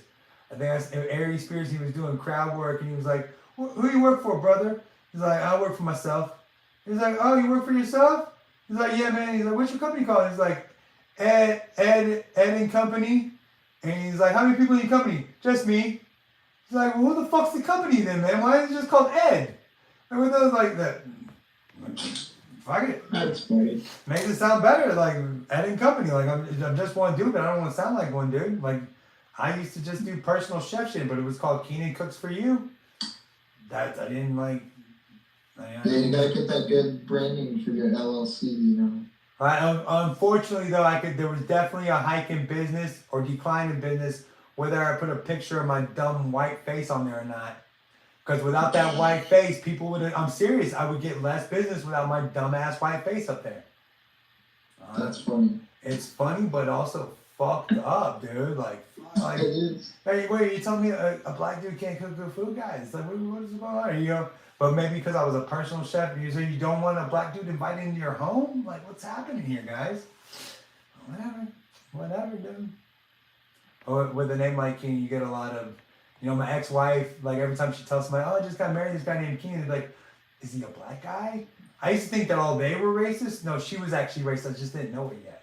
Because they don't tell you that they're racist right up front. Like, "Oh, I hate black people." She didn't just tell me that up front. You learn. It's just kind of like you'll pick it up once you kind of start connecting the dots. Like, oh, like you're not saying it explicitly, but I can tell how. Right. Where this points to. Right, but we also like I got whistles. Dude, I got married in the late 90s, so, and she was half Mexican, so at first, you know, but then you hear her stop letting go of the soft A and getting harder on the R and shit, and like, again, you start connecting the dots and shit, and like, and then you hear her grandmother talking, like, hey, what's going, oh shit, that's what's going on, fuck, alright, let's not do that around our daughter, alright, our 2-year-old doesn't need to hear that word all the time, alright, like, let's not make her think that's okay, because guess what, it's not, I'm sorry. But so you definitely got the, I definitely keep us abreast of the comedy style. I would love to share it even further. Maybe you, after it's released and everything, dude, we could share it with the group, and maybe you can come back sometime and talk about it with everybody, dude. Dude, absolutely. I mean, this has been such a journey, you know. I never thought it would go as far as it's gone, but it's all been natural, you know. I think that's the thing that feels the most amazing. It just feels like, not that I'm calling myself a natural comedy, more so just like my love for it makes it not think too hard about why I've done it this long and like what has come with that decision, you know. Well, when I don't second guess it. When you're good at something, you're good at it. And it's very hard to like, not like after you hear something, because there was a time when I was cooking food and like this waitress came in, like, and when I was doing personal chef at the poker room, she's like, oh, one of the players said your food was really good, and I, like, literally, I just kind of like offhandedly said, I know. Like, I didn't mean it. I meant to say like thank you. She's like, are you fucking know? I was like, well, like I meant to say thank you, but yeah, I've been doing this for a while. I know that I was gonna cook this spaghetti and meatballs and it was gonna be fucking good. I know this joke is funny. I know that I'm a fucking abundantly funny individual, like Little Dicky says. Unfortunately, I mean, whether I'm a good comedian or whether my shit can go unconversationally and more comedian, but I know I make people laugh. I know that. I know I literally have stories that I did. Like I've paid to get a stripper to eat on stage, and I didn't do it at the time. I didn't do it because I thought it'd make a great story. I'm gonna be a comedian someday. I did it because it's gonna be a funny fucking story that I get to tell at parties and tell everybody. Like the next time I'm at the strip club, I'm like, you know, I got her to eat on stage. I got this, you know, just so you know. One time I paid with a coupon in a massage parlor. I paid for me and my homie to go to an Asian massage parlor for real, because I was doing. I also started selling weed on Craigslist back in the day, like way before. I did everything on Craigslist, and people that watch this, I only talked to members last night. So I learned how to roll a joint by posting a gig in Craigslist last year, which was something to teach me. Dude, like back in the day, before this Craigslist killer shit got in, dude, and before he came to ruin everything, dude, I got dates, I got jobs, I started selling weed, like everything, dude. Everything I did just revolved around. There's still some cool shit on Craigslist, but it's definitely not what it used to be. Oh, sure. Dude, yeah, it's especially for like when I was there, was the Wild Wild West, dude. The Wild Wild West. What would you say is there a new Craigslist or a place you feel like a better version of it? I've heard of this thing called Double List, but I know that I can't, because I have looked into it, because it used to be, I would go on Craigslist and I go into like the swinger section, like the man, woman for man, woman, or like, you know, men, women looking, you know, just different shit. I post a 420 ad, and maybe I'd only get like 1 or 2 new customers, but I get 1 or 2 new customers for that. I know I can't find that anyplace else, because I try to find, there's this thing called Double List, but I can't cultivate the same business from there, and that's why I kind of died away once Craigslist died away. That's why we got to make money on YouTube now. Double List, like I had never even heard about it until just now. Oh yeah, dude, it just recently, and I only looked it up because I was like, and when I, you know, got a little bit disabled, I no longer go, because I used to go out to advertise. I go to the strip club and go sit on the patio and just start smoking weed. And I go to a bar and just go outside and just start, I wouldn't give 2 fucks who was rolling around if there's a cop coming up or some shit. Right, but eventually someone's going to go up to be like, yo, what you got shit. Exactly, dude. You know, I'm 41 years old, I got a 6-year-old kid, like, I'm not trying to go out I'm not trying to go out tonight and try to go sell some weed. Nope. So once it dried up, it dried up. But it's still got a lot of good stories, dude. That was almost the entire thing, was just funny stories after funny stories, man. And I mean, when you say this, it does help when you start doing YouTube and shit like that. You have someplace to put it out, but you feel like, you know, you try to say it on stage and everything, and it makes you want to keep doing it. When you're not doing anything else, you're like, you know, I should have been doing this. Like, I really wish I would have started like trying to do comedy like 10 years or so ago, you know. But yeah, me too. Part of me wonders what would have what life would have been like if I had started comedy when I was younger. But Right. sometimes I do find myself kind of like a little envious of people that kind of got that head start, same age as me, or just further along in the career. But I'm also like, this is just how our life journeys work. You can't control when you kind of find where you fit in. But at the same token, like maybe the best, like I laughed at your stuff. I've laughed at a bunch of the comedians that send me stuff. The biggest, hardest laugh that I got was this lady. I can't remember her name right now, but she was a 65-year-old lady that started comedy 5 years ago. 65-year-old lesbian, and she was absolutely. She described her vagina as a busted tuna can. Then she went to talk about her dumbass kids, and then she was and she was like, yeah. Somebody asked me if when was the last time I scissored. It's like I haven't scissored in 20 years. I have like those safety scissors now. Like just like she laughed my ass off. I was like, oh my god, you're hilarious. I hope you blow up. Like, and my first one was like, I hope you blow up so big before you pass away. I swear to God. Like, oh my gosh. But unfortunately, like, she looks healthier than my bitch ass up and rolling up there and everything, So absolutely hilarious. Absolutely hilarious. I actually am having my first friend in on the comedy scene that he just started blowing up Right. 2 weeks ago, and it's pretty mind blowing. Like, whoa, like this guy's actually he's starting to make it, and you're seeing it in real time. But that's cool though, because when you know that, and he's your friend, right? Like a person, like, and that's, Yeah, the, he's got tens and tens of thousands of followers now, but. And that's 1,000 people he follows, but I'm one of those people he follows, Well, no, that's what I'm saying. Like, if he thinks you're funny and he's growing up, like, it's only if that's the company you're keeping at the moment. That bit's good for you, man. Like, I mean, and it's, what do they say? Steel sharpens steel and shit like that. So iron sharpens iron, as one man sharpens it. The Bible verse from Proverbs. All right, bitch. Like, I didn't know. That's where it's from, yeah. I only say that because someone brought that up to me on a phone call yesterday. This is deja vu. Like, my friend literally brought that up. I've got my own fake religion. Like I'm trying to get. And you're bringing up real Bible shit, bro. We know politics, no religion on the channel, bro. But I'm the one that brought up shit. But yeah, you're right. Iron is it iron sharpens iron? Not steel sharpens. Yeah, I guess they didn't have steel back in the day. Yeah, you're right. Yeah.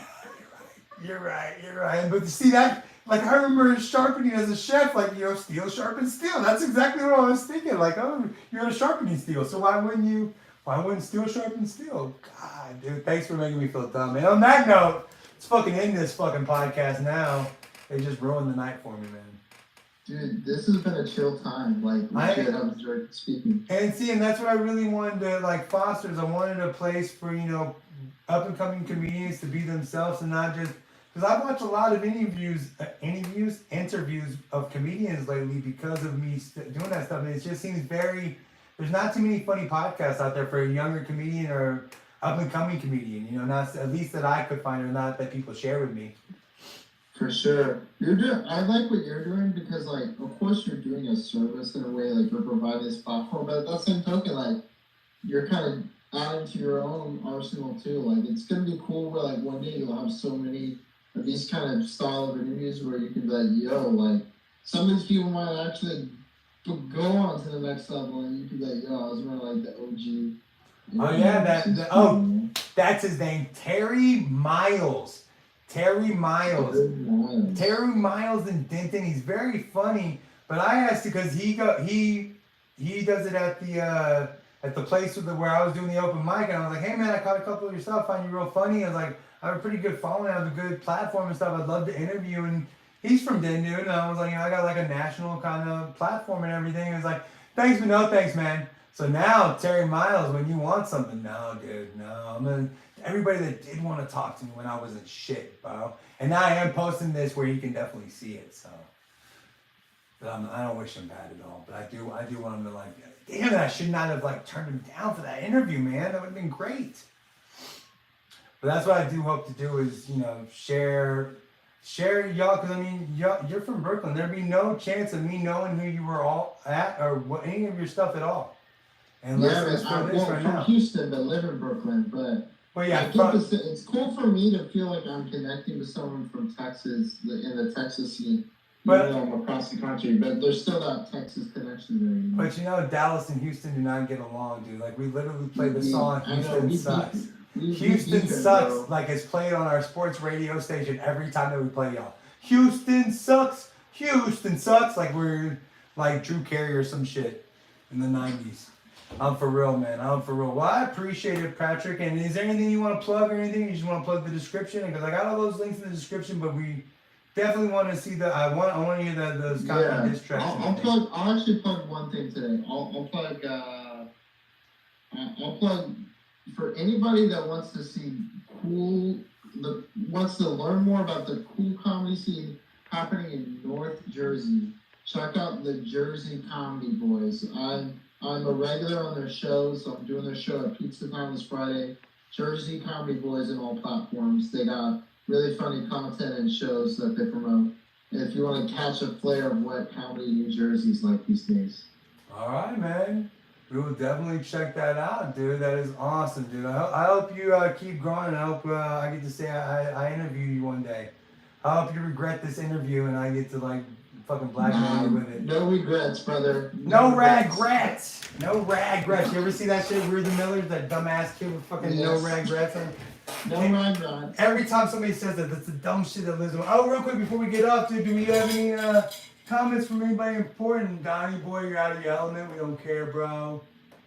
Super chat, super like, super live. No, not too many comments, but I appreciate all y'all showing up. And a bunch of people were back here in the other screen, but remember, y'all could have come over here and said something, but y'all didn't. I appreciate y'all, you crackers that called in and said the N-word and, you know, asked stupid-ass, asinine questions and everything tonight. I had fun with you tonight, Patrick. I hope you had a good time, dude. I hope we hear from you again, dude. Yeah, dude, this is so much fun. We'll be in touch, brother. Thank you. Yes, no, thank you, man. Thank you very much. All right. Peace. All I gotta do is figure out how to get out for this shit. Whatever happened to peace? Peace, cut it out. Oh, I guess I could play the music out the way we came in, right? Where the fuck is my... There it is, there it is. Thank you for commenting, Donnie. I appreciate that, bro. Even though you're out of your element, man, we appreciate the hell out of you, bro.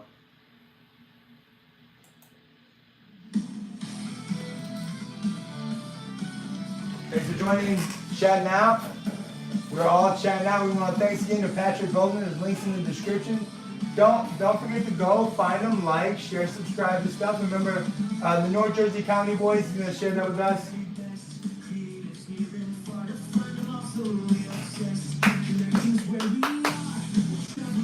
Thanks to you guys too. We're still gonna keep going live. We're not playing.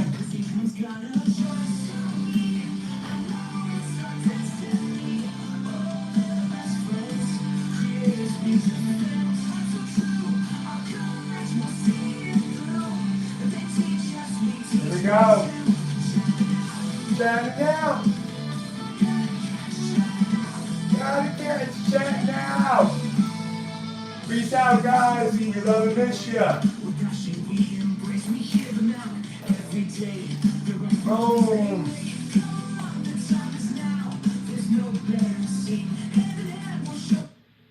All right. All right, guys. Let me take a break for 1 second. Let me go pee and everything. And then we'll get back started in our old school. Probably have to smoke some bowls.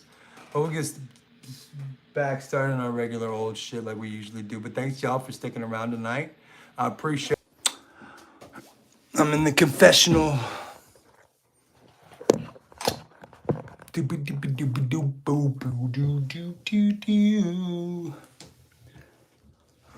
time to smoke a booze, kid. Smoke some booze, kid. Oh, blowskis, smoke booskies, blowskis, blowskis. Hey, what up, everybody? Who's all around me?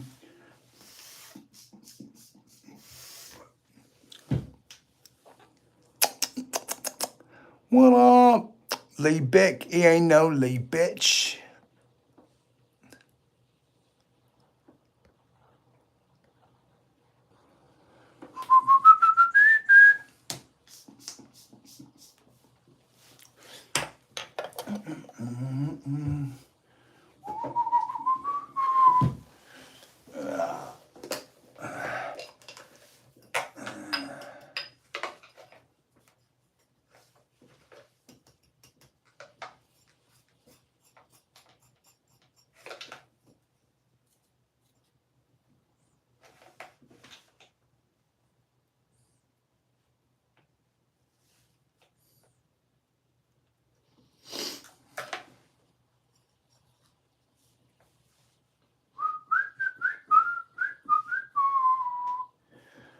On my own words, hey, Victor Mayo!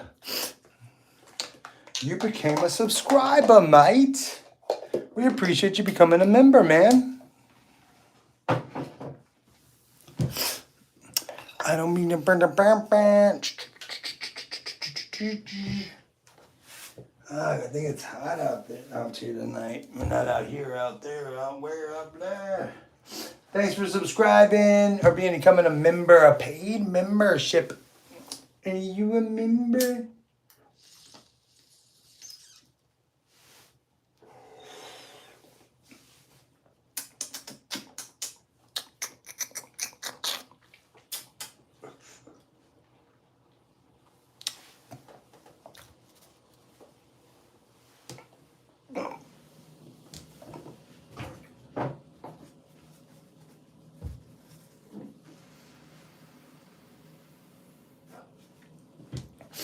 Shit, mate.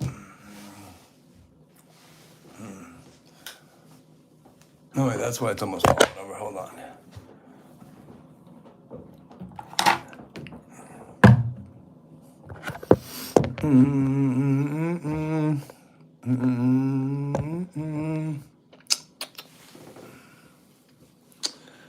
ChatN. Oh, who's that? Cat. What? Oh, that's chat filter. I was reading that shit all wrong, mate. All wrong, mate. It's too hot. Why is it so fucking hot in here? Like, for real. Like, oh, let me go check and see. Let me make sure I can put some cold air coming out of my AC. Now I gotta figure out what the fuck's going on up in this bitch. Yeah.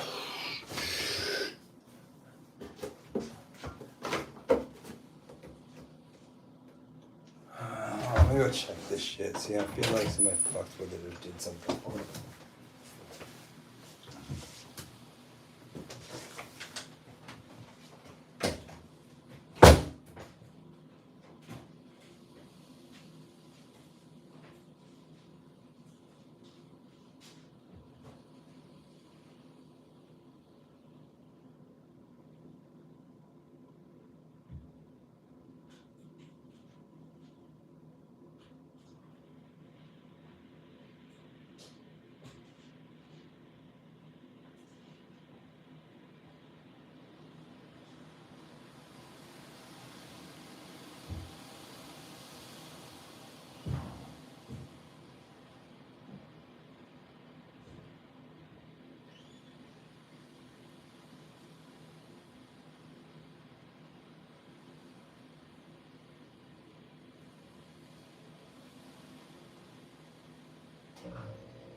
Hilo.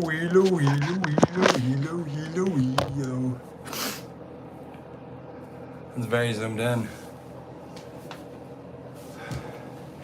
Yeah, the AC was down to 73, which I feel like that should be good, but I don't know, I was sweating, so I turned it down to 71.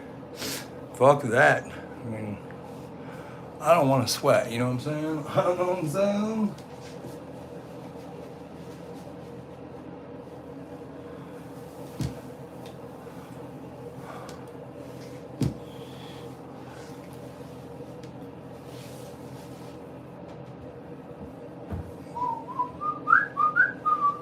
Walls is still in the room, my guys.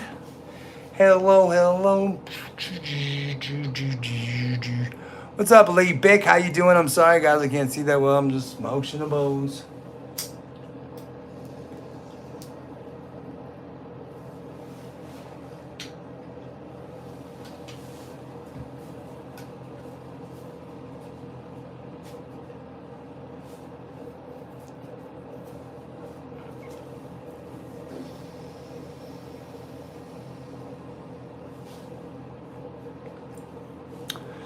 What are you doing tonight, my guys?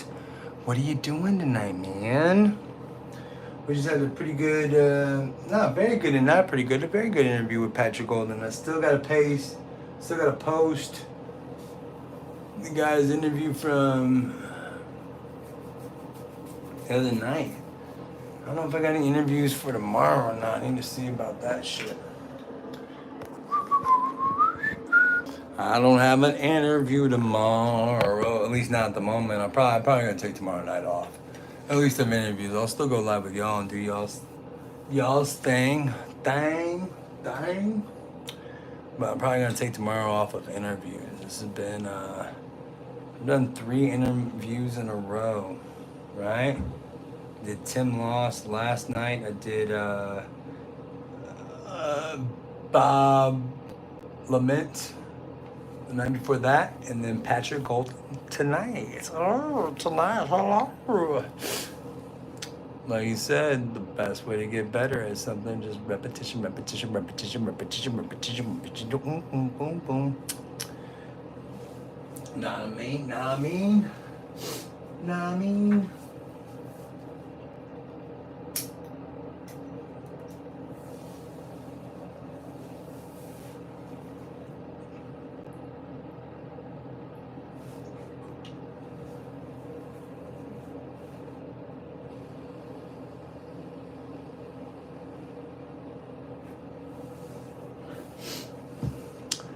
Oh, who's that, man?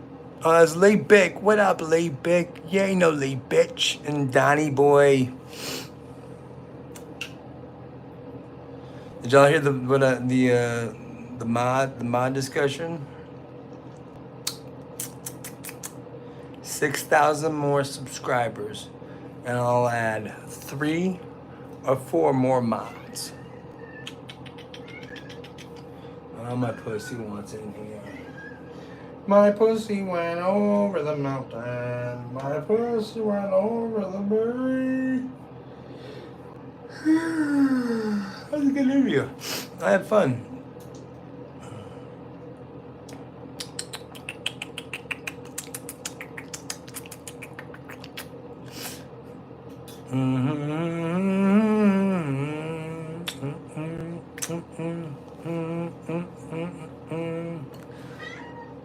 And since it's gonna be a show for all creators, I guess I can have Stink. I can interview Stink Bug, and I guess I can interview Uncle Filthy. When come on, you pussy, come on. No, you don't want to come in here? Yeah, that's what I thought, dummy. Oh.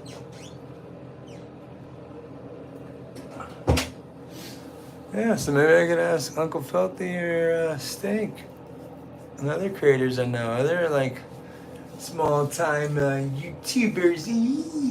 I could interview Cat and Jack. I could interview Rebel Angel. Rebel.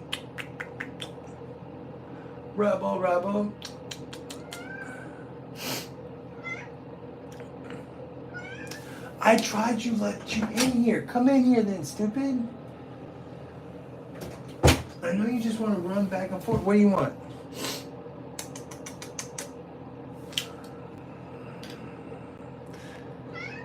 pussy's annoying as fuck, right? Annoying.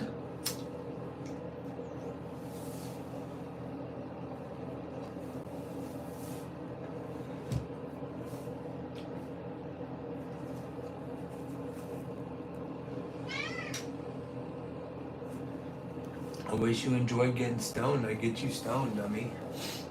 Annoying ass cat.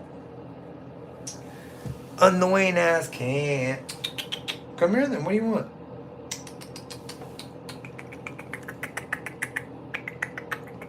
I hope that is that everybody's thing for a cat.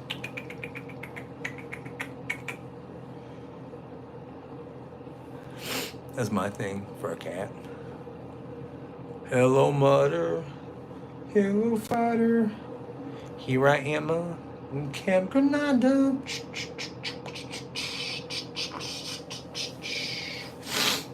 Boom, boom, boom, boom, boom, boom, boom, boom, boom, boom. Hello, mother. Hello, father.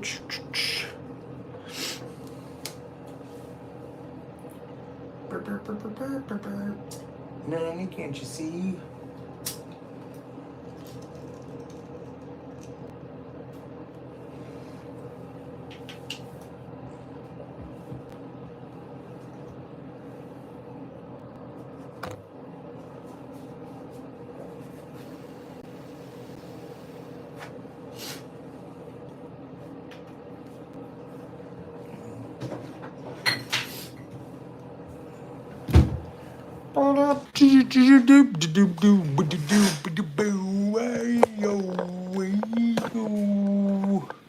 Oh no!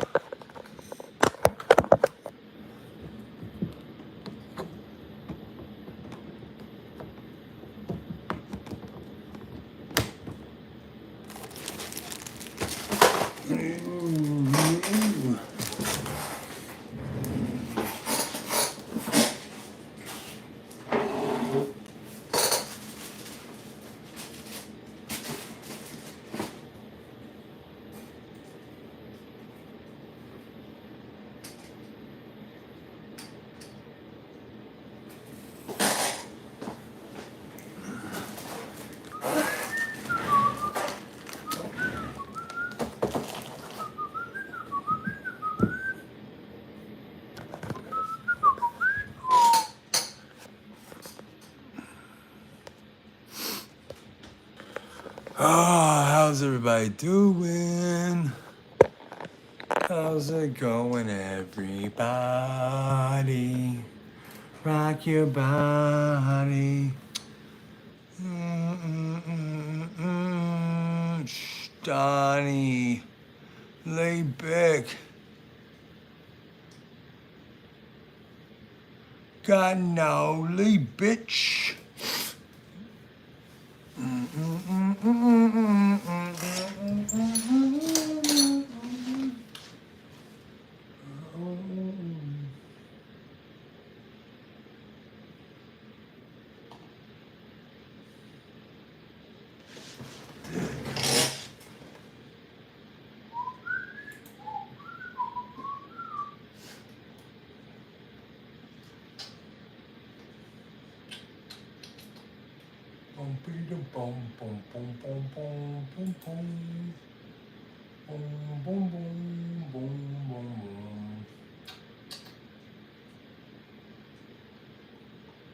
Oh, we're hearing the really bad ChattN OUT version. I think I'm backing over.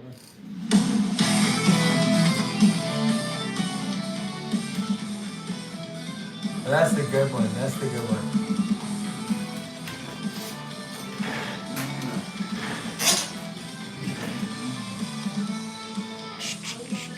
How's everybody doing, man? Let's talk. Let's chit chat. I'm glad you're doing good, Lee Bick.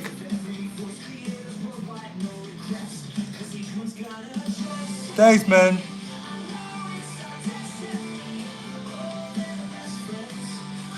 Side of all the interview possibilities? No, it's not. No, I mean, like if I'm gonna, like if you listen to, like I want to interview musicians, creators, comics, but I do want to I want to bank like I'm trying to bank like 30 or 40 of these episodes, dude.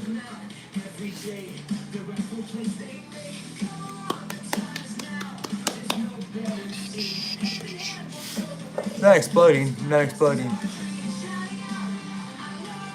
But maybe I could do, like, maybe I could get like some wrestlers. I mean, I got like 30, maybe I get like some like underneath wrestlers, like not maybe I get some AEW wrestlers or something. I don't know. Maybe I can figure something out. I don't know. Maybe I can do something. I don't know. But I do just want to I want to bank a bunch. I like these comic interviews because, I mean, most of my shit, I think comics and funny is, that's kind of my lane. So I want to bring the same time. I want to bring in subscribers and viewers, the people that are going to like my shit. I don't want to do like serious interviews and, oh, you know, like I don't. And if you interview a musician or somebody, it can't be funny, you know, like.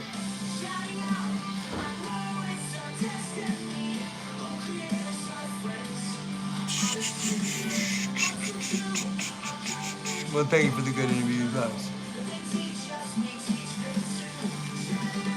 ChattN OUT.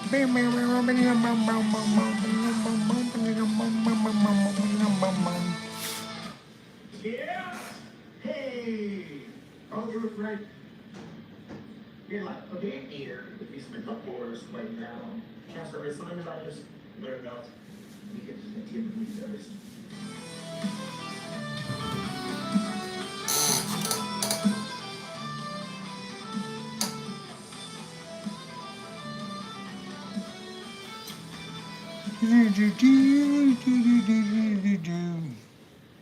But I mean, I'm a social media creator, so if I tried to find other funny social media people from YouTube to Facebook to TikTok, if I found maybe that'd be something to do. Maybe. Mhm. Boom, boom, boom, boom.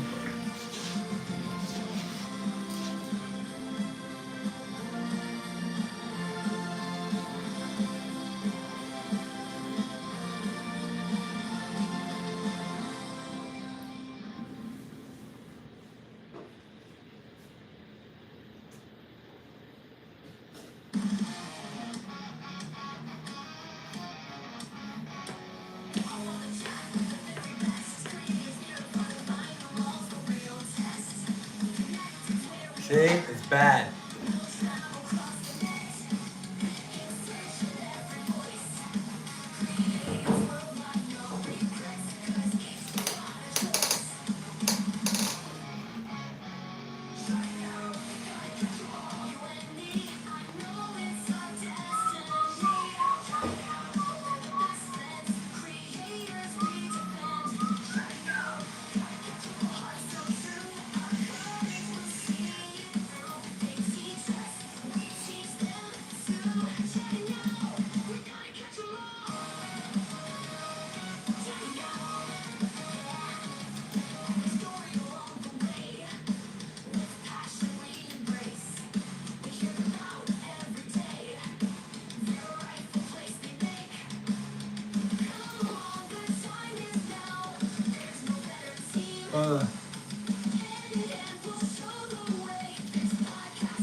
then you see me over here like jamming out to it a little bit.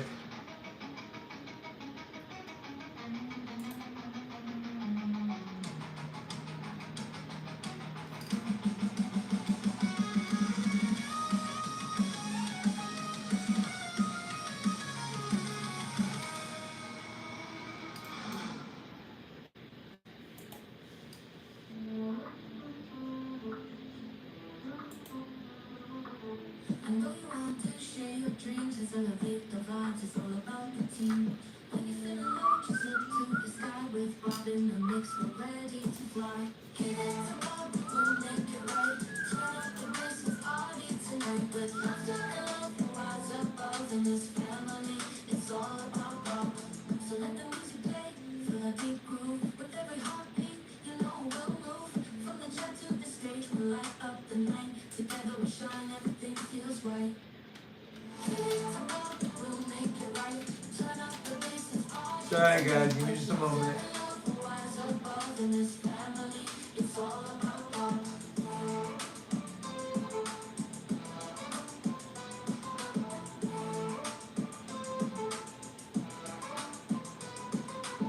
So let the music play, feel that deep groove. With every heartbeat, you know we'll move. From the chat to the stage, we'll light up the night. Together we shine, everything feels right. We'll make it right. Turn up the bass,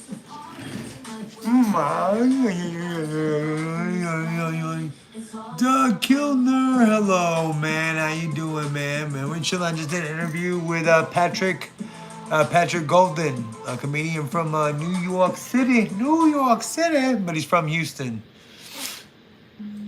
Hey Bob, I got a dude who's willing to be interviewed. He's a musician online, dude. He likes that deadpan. All right, man.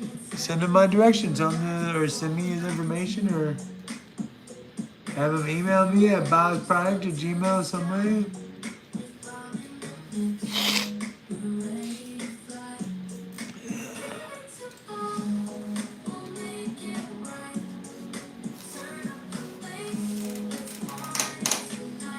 Let's party tonight, baby.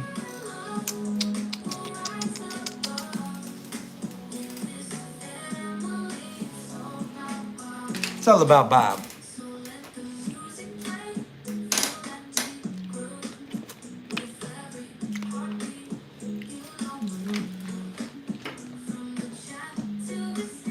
From the chat to the stage. Ooh, it's all right.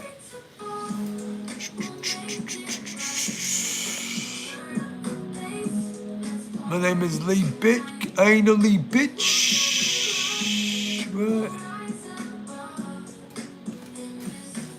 Victor Mayo. Uncle Badass. You mean Uncle Filthy?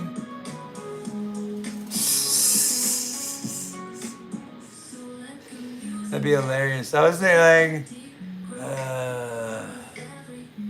let's talk about beef, Uncle Filthy. That'd be the one reason to get an interview with him. Let's talk about the beef, Uncle Filthy. No, I didn't think we had beef. Well, no, we did have a slight beef, bro, because you just bounced, dude. You just bounced. You just be bounced, dude. We never figured it out. We never figured it out.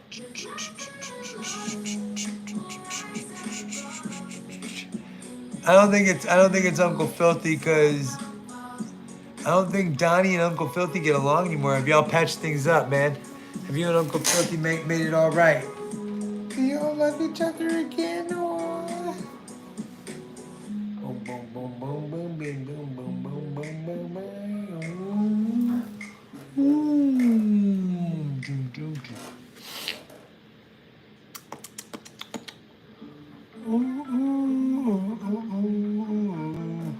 It takes Bob to make a family thrive. All of this together is how we survive. Let me hold the dollar. It's what we say.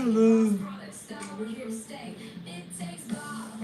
It takes Bob. The whole crew keeps the vibe so true. Ooh. And plays and mess up. We keep rolling 'cause family's enough. And every sunset coffee the chat is slow. Or am I just stoned? I hope I'm just stoned. Ooh, baby, baby.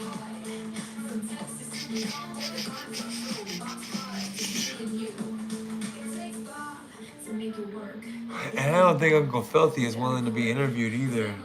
Like, he's very, for a dude that's on YouTube, he's very, Adriana's mom, where you been at, sweetheart?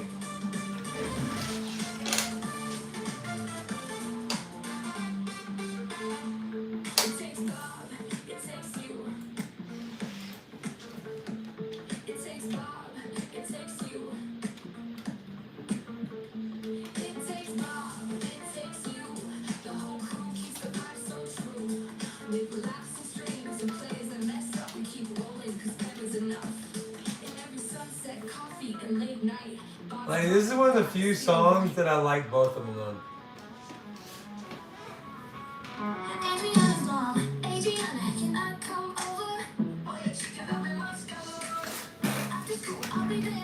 Oh.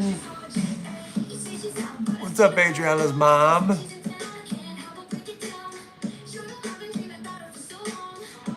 Oh, it's nice. Get ready. Don't be sorry. Well, what's your baby gonna be for Halloween? Unless you're too busy for even talk for a second.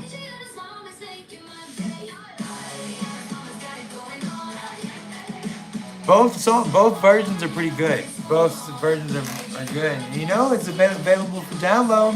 Everybody who has a name in a song is available for download. Adriana's mom.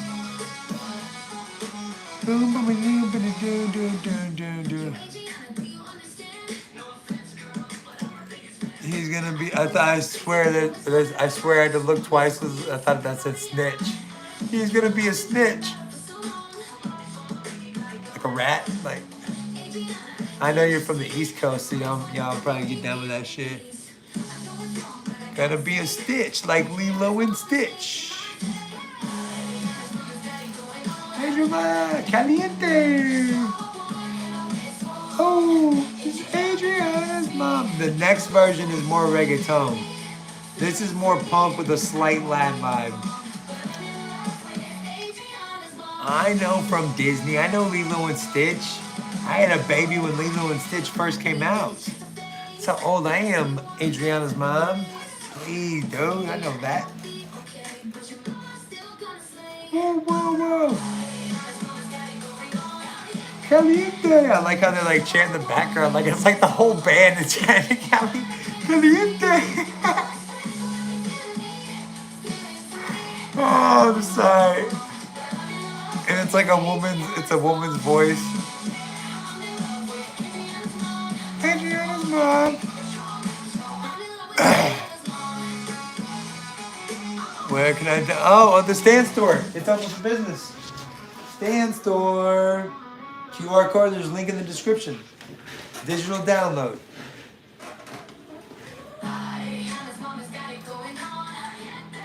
Caliente. Sexy. Mama on fake wall.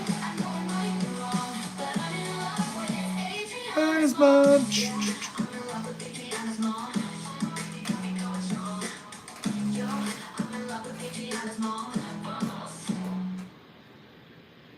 It's a good. That's a banger too.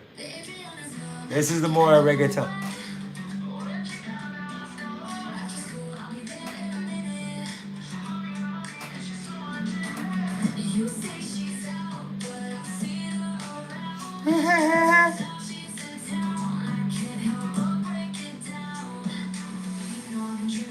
So long, so long. To see, I to imagine for knees. Ooh, ooh. Adriana, and there's a link in the description. The Stand Store right here. But there's also a link in the description if this isn't available. If you can't catch that, there should be a link in the description as well. Caliente. Adriana's mom.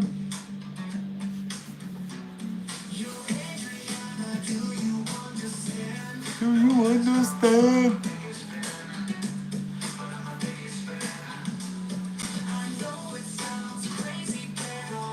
Now it's a dude singing, so it's like this one I don't get, but this one is a banger too. I like this one. So long. Everybody loves Adrian. Everybody loves Adrian. Well, now I figured it out. Ooh. Oh, Adriana, you gotta go. Caliente. I gotta add Donnie. I got new songs to add to that shit. Adriana, wait till download. I'm gonna add more songs to it and keep it the same price. So wait to download if you're gonna download. If you're gonna buy it, let me. If you want, I'm gonna add some more songs to it. There's new songs to add. Unless you just want it's a shit ton of songs already. Maybe I'll do a volume 2. Yeah, you can go ahead and download. I'll do it in volume 2. I'll do a volume 2. Oh, you think it's just a phase?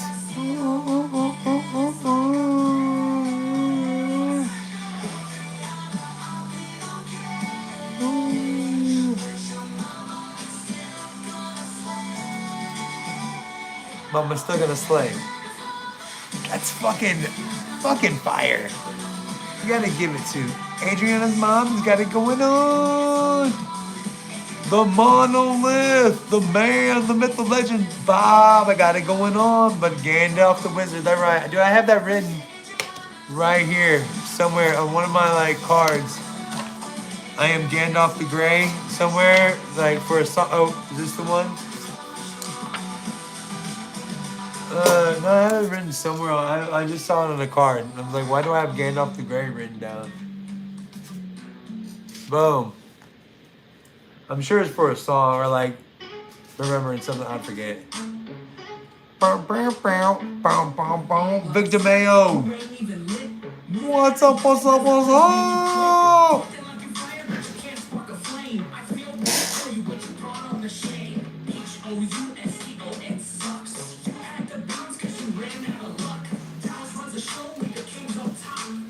Ooh, Donnie boy says, sup, Victor Mayo.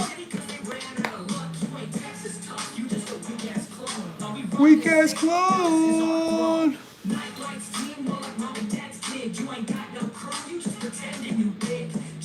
What's up, ladies? Thank you. Haven't you seen this one before? This is like my, well, it's a little bit tight, but you know.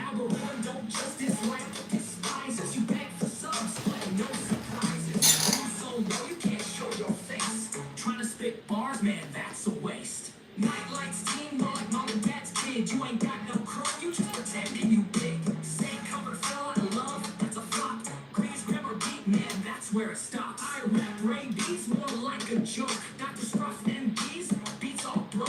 This battle's too easy, you ain't in my class like it's 8 Mile.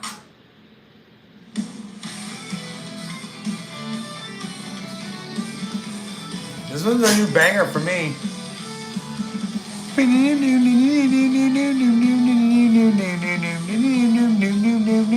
Well, thank you so much, Adriana's mom. Victor Mayo, Keenan. Now that I'm a member, can you take off that shirt, my man?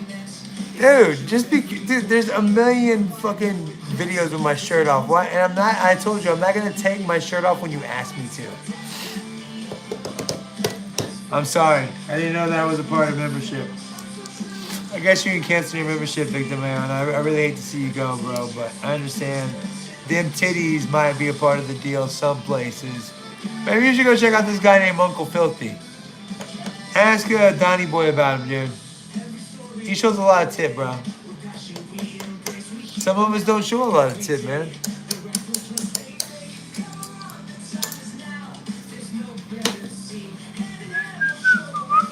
I'm trying to give Adriana's mom something to look forward to.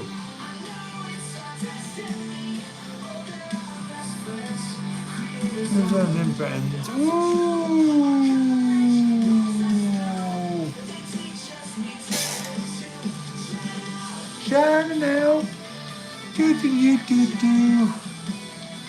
Leave it, well then go to your homie Leapick then.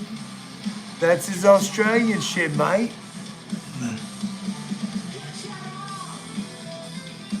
If he wants to be known as the shared off, nips out guy, that's him. That's what you do when you first start out. Once you get monetized, you go behind the curtain. You know what I'm saying? No, I'm just joking now. But I feel like I always had like a reason behind me having my shirt on. Maybe I had my my fucking vest on or something. I mean, I only did like one stream where my shirt off was off the entire time. But I mean, you can go put my fucking tattoo video on repeat. Watch me get this thug life. The fucking camera like set in my fucking crotchal area, dude. You're like a big ear with these metaphors right now. I just learned out. You can me thirst.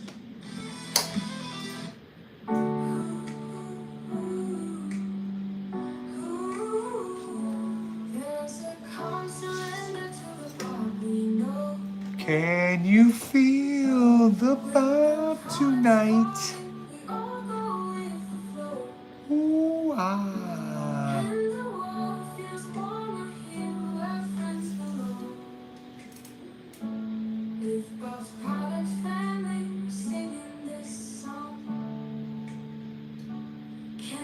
The vibe tonight. Can you feel the love tonight?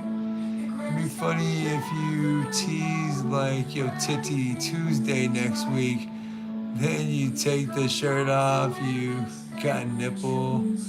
Ah, dude, I got the hairiest fucking nipples. My chest is hairy. You know how much fucking hair those fucking nipple covers would take off, dude? Cause there's like stickers or like tape, right? That shit would hurt so bad, bro.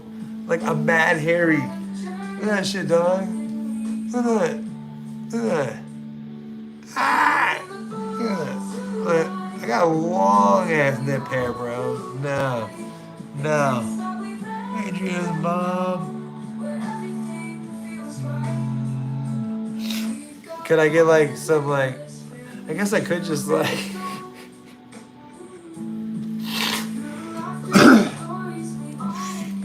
that hurt.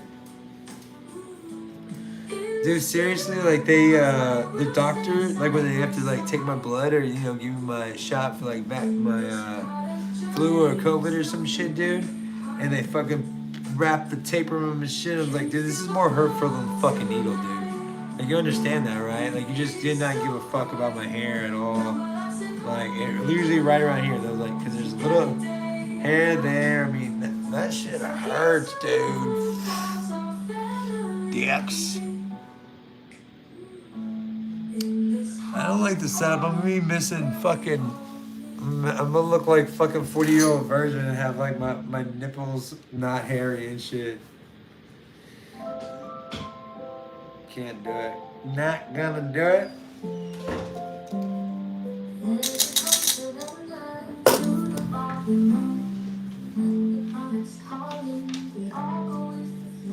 We all go with that flow, right? I appreciate all y'all hanging out tonight. Thanks, Donnie boy. I know you were there the entire time you were saying shit on this stuff. I'm sorry, dude. It's hard for me to go over there and interview and read at the same time. Can you feel the vibe tonight? This one's a jam. This one's a banger. I like this one on. I mean, this one's okay, but. Oh yeah, well, this one isn't a banger, but.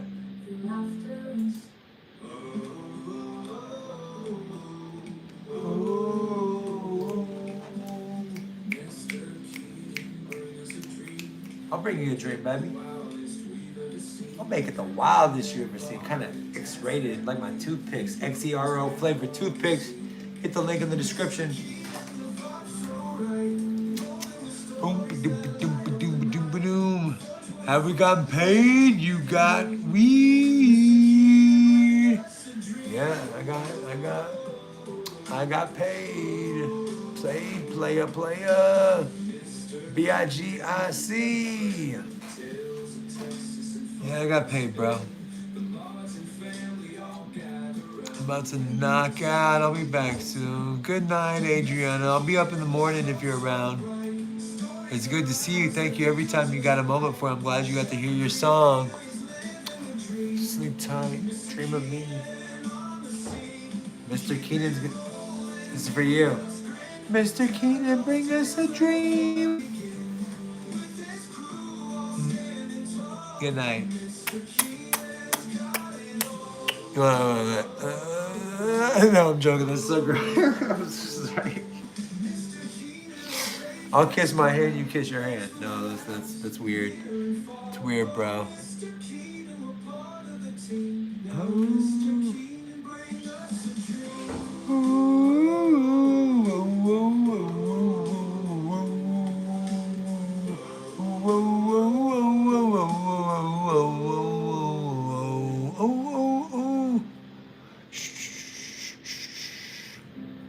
How long did it take you to grow that beard?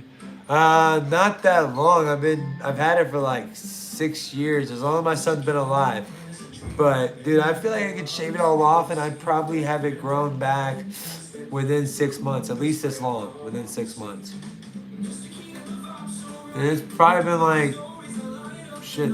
I need to go get trimmed up. That's what I need to go do. Ooh, sweet dreams to you, Adriana's mom. Eden, you had your back to us during the. Yeah, but you could go on the. I was live at the others. You couldn't have found me. I was live horizontally. Donnie Boy was over there. You can go back and forth, dude. If you're subscribed to my channel, just hit the notification bell or some shit, bro. My back was turned to y'all because this goes through more people. That's why I was saying, hey, we're live. That's why I was supposed to have moderators and shit in here that tell people, like, hey, you can go over there horizontally and watch me if you want to. I'm sorry, dude. Is your name Have We Gotten Paid, bro? Why is your name Have We Gotten Paid, bro?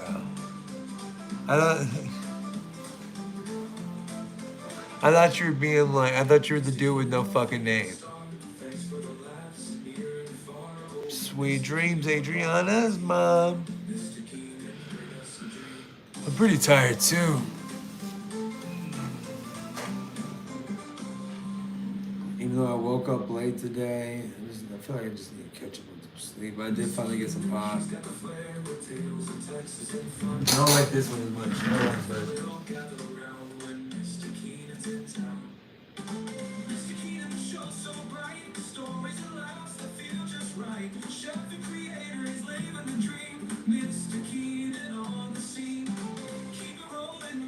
where's the season of Bob? Here we go.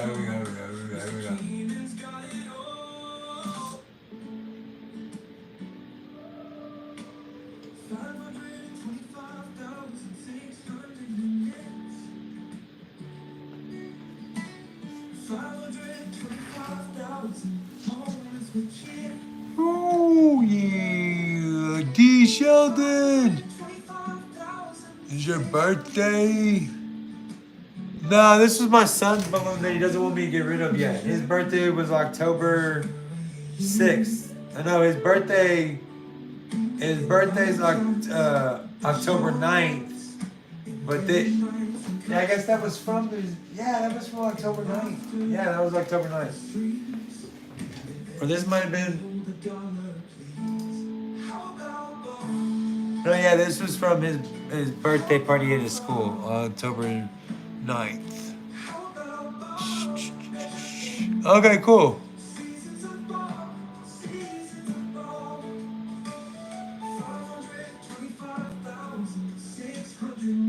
I know, dude, but it's so fucked up, dude. It's all kinds of fucked up, dude. And I'm trying to figure out when the best time to get live is and how to trying to make money, dude. It's like I can either sleep or, it's a fucking pain in the ass. I should just sleep like Donnie Boy did. We're getting figured out. Abdullah the Butcher. What's up, my man? I'm always in the house, man. Victor Mayo. Have you seen Oh, yeah, I've seen Reno 911, the movie. Have you seen The State on MTV, dude? I'll dip my balls in it.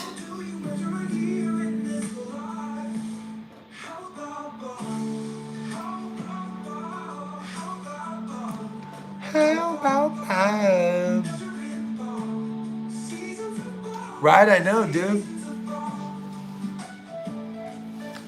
Alright. My birthday's not till March. Believe me, my Becca's gonna be going hard in March too, but I beg every day, all the time. So I mean, shit. I got my homie Victor Mayo just became a member. Remember that Bob. Remember that Bob. Y'all know where I got the inspiration for this song?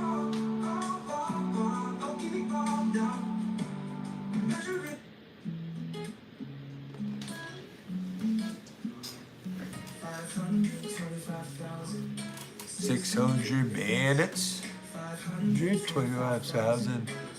Ooh, that's with me. Ooh. Ducky Dog, and you're out of here. Cut it out, Dougie Doug.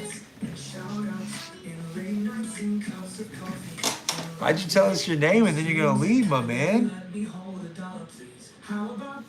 How about Bob? How about Bob? How about Bob? Measured in Bobs. Seasons of the Bob. Bobbity Bob, Bob, Bob. No shit, mine's the 18th, bro. But I celebrate on the 17th. Because everybody buys you a drink on St. Patty's Day if it's your birthday, for show, for show, for show. Everybody's getting drunk. Like, oh my God, it's your birthday, bro.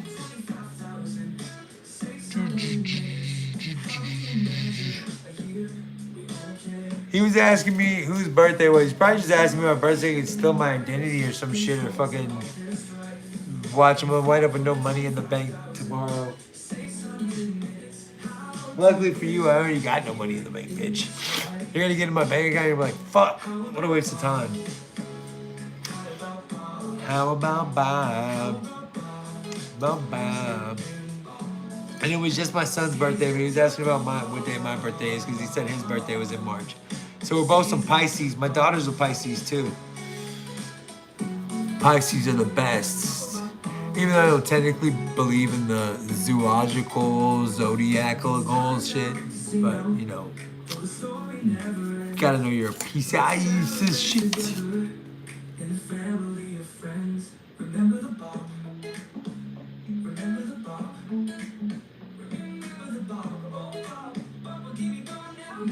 Wait.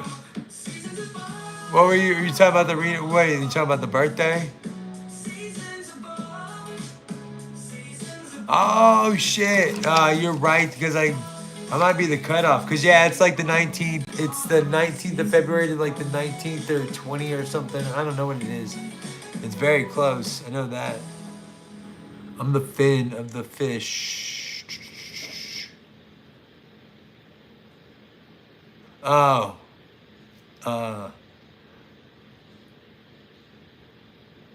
Reno 911 did not have the dip my balls in it sketch, bro. I know that for sure, for sure. For sure, for sure. For sure, for sure. For sure, for sure. For sure, for sure. Oh, wait. I forgot. See, players fuck up, so I need to take it off of airplane mode now.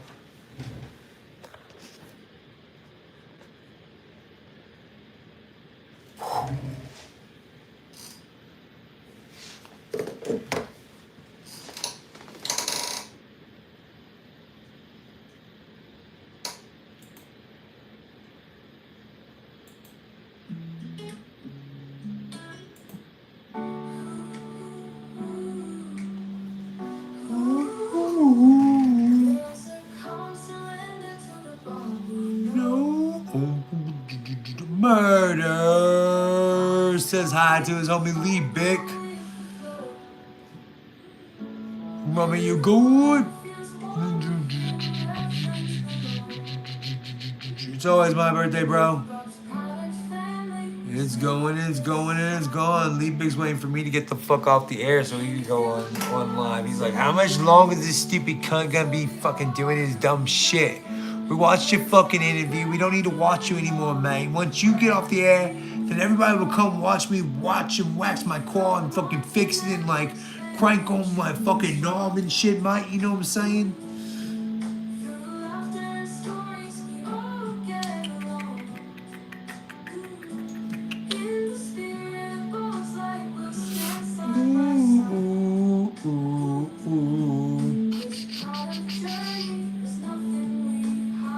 Nah, I'm going out with the wife, mate.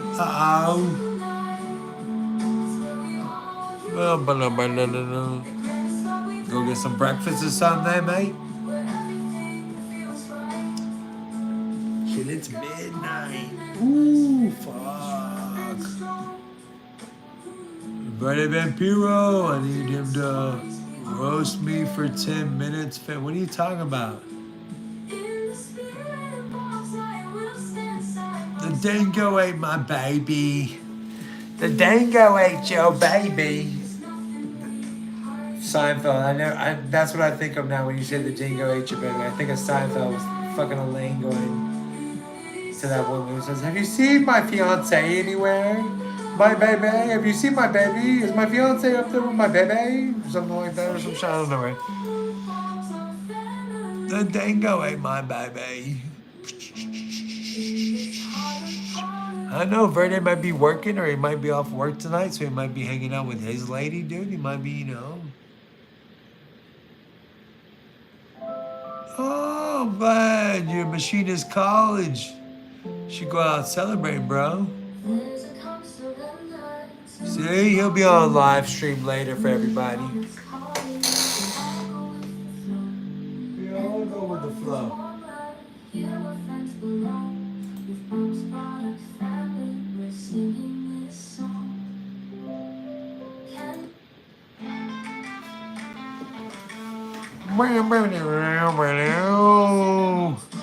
The dingo really did eat her baby. That's a true story. That's no bullshit. That shit really happened. You think that's funny? That shit really happened down there. The dingo really did eat your baby down there.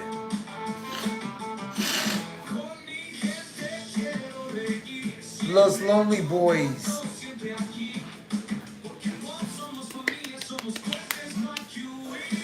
Like you eat. Oh, darling,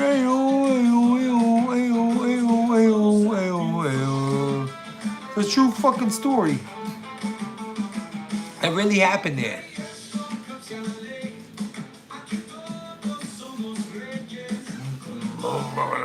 Damn, how long have I been on?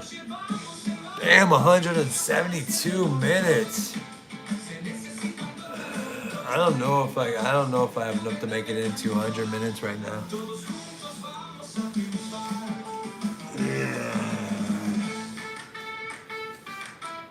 But instead of my son going to school this morning, I didn't like that. I like seeing him before he goes to school.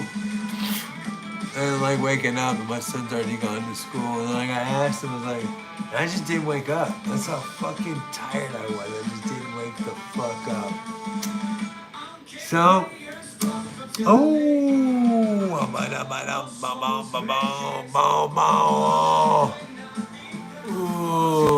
know what?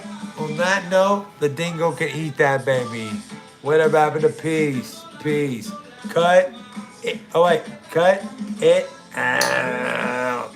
Y'all have fun. Why don't you go check out Lee Bick later? Maybe check out some of these other fuckers. You know what I'm saying? Murder out there. Lee Bick ain't no Lee bitch. Peace out, guys. Y'all be safe and have fun.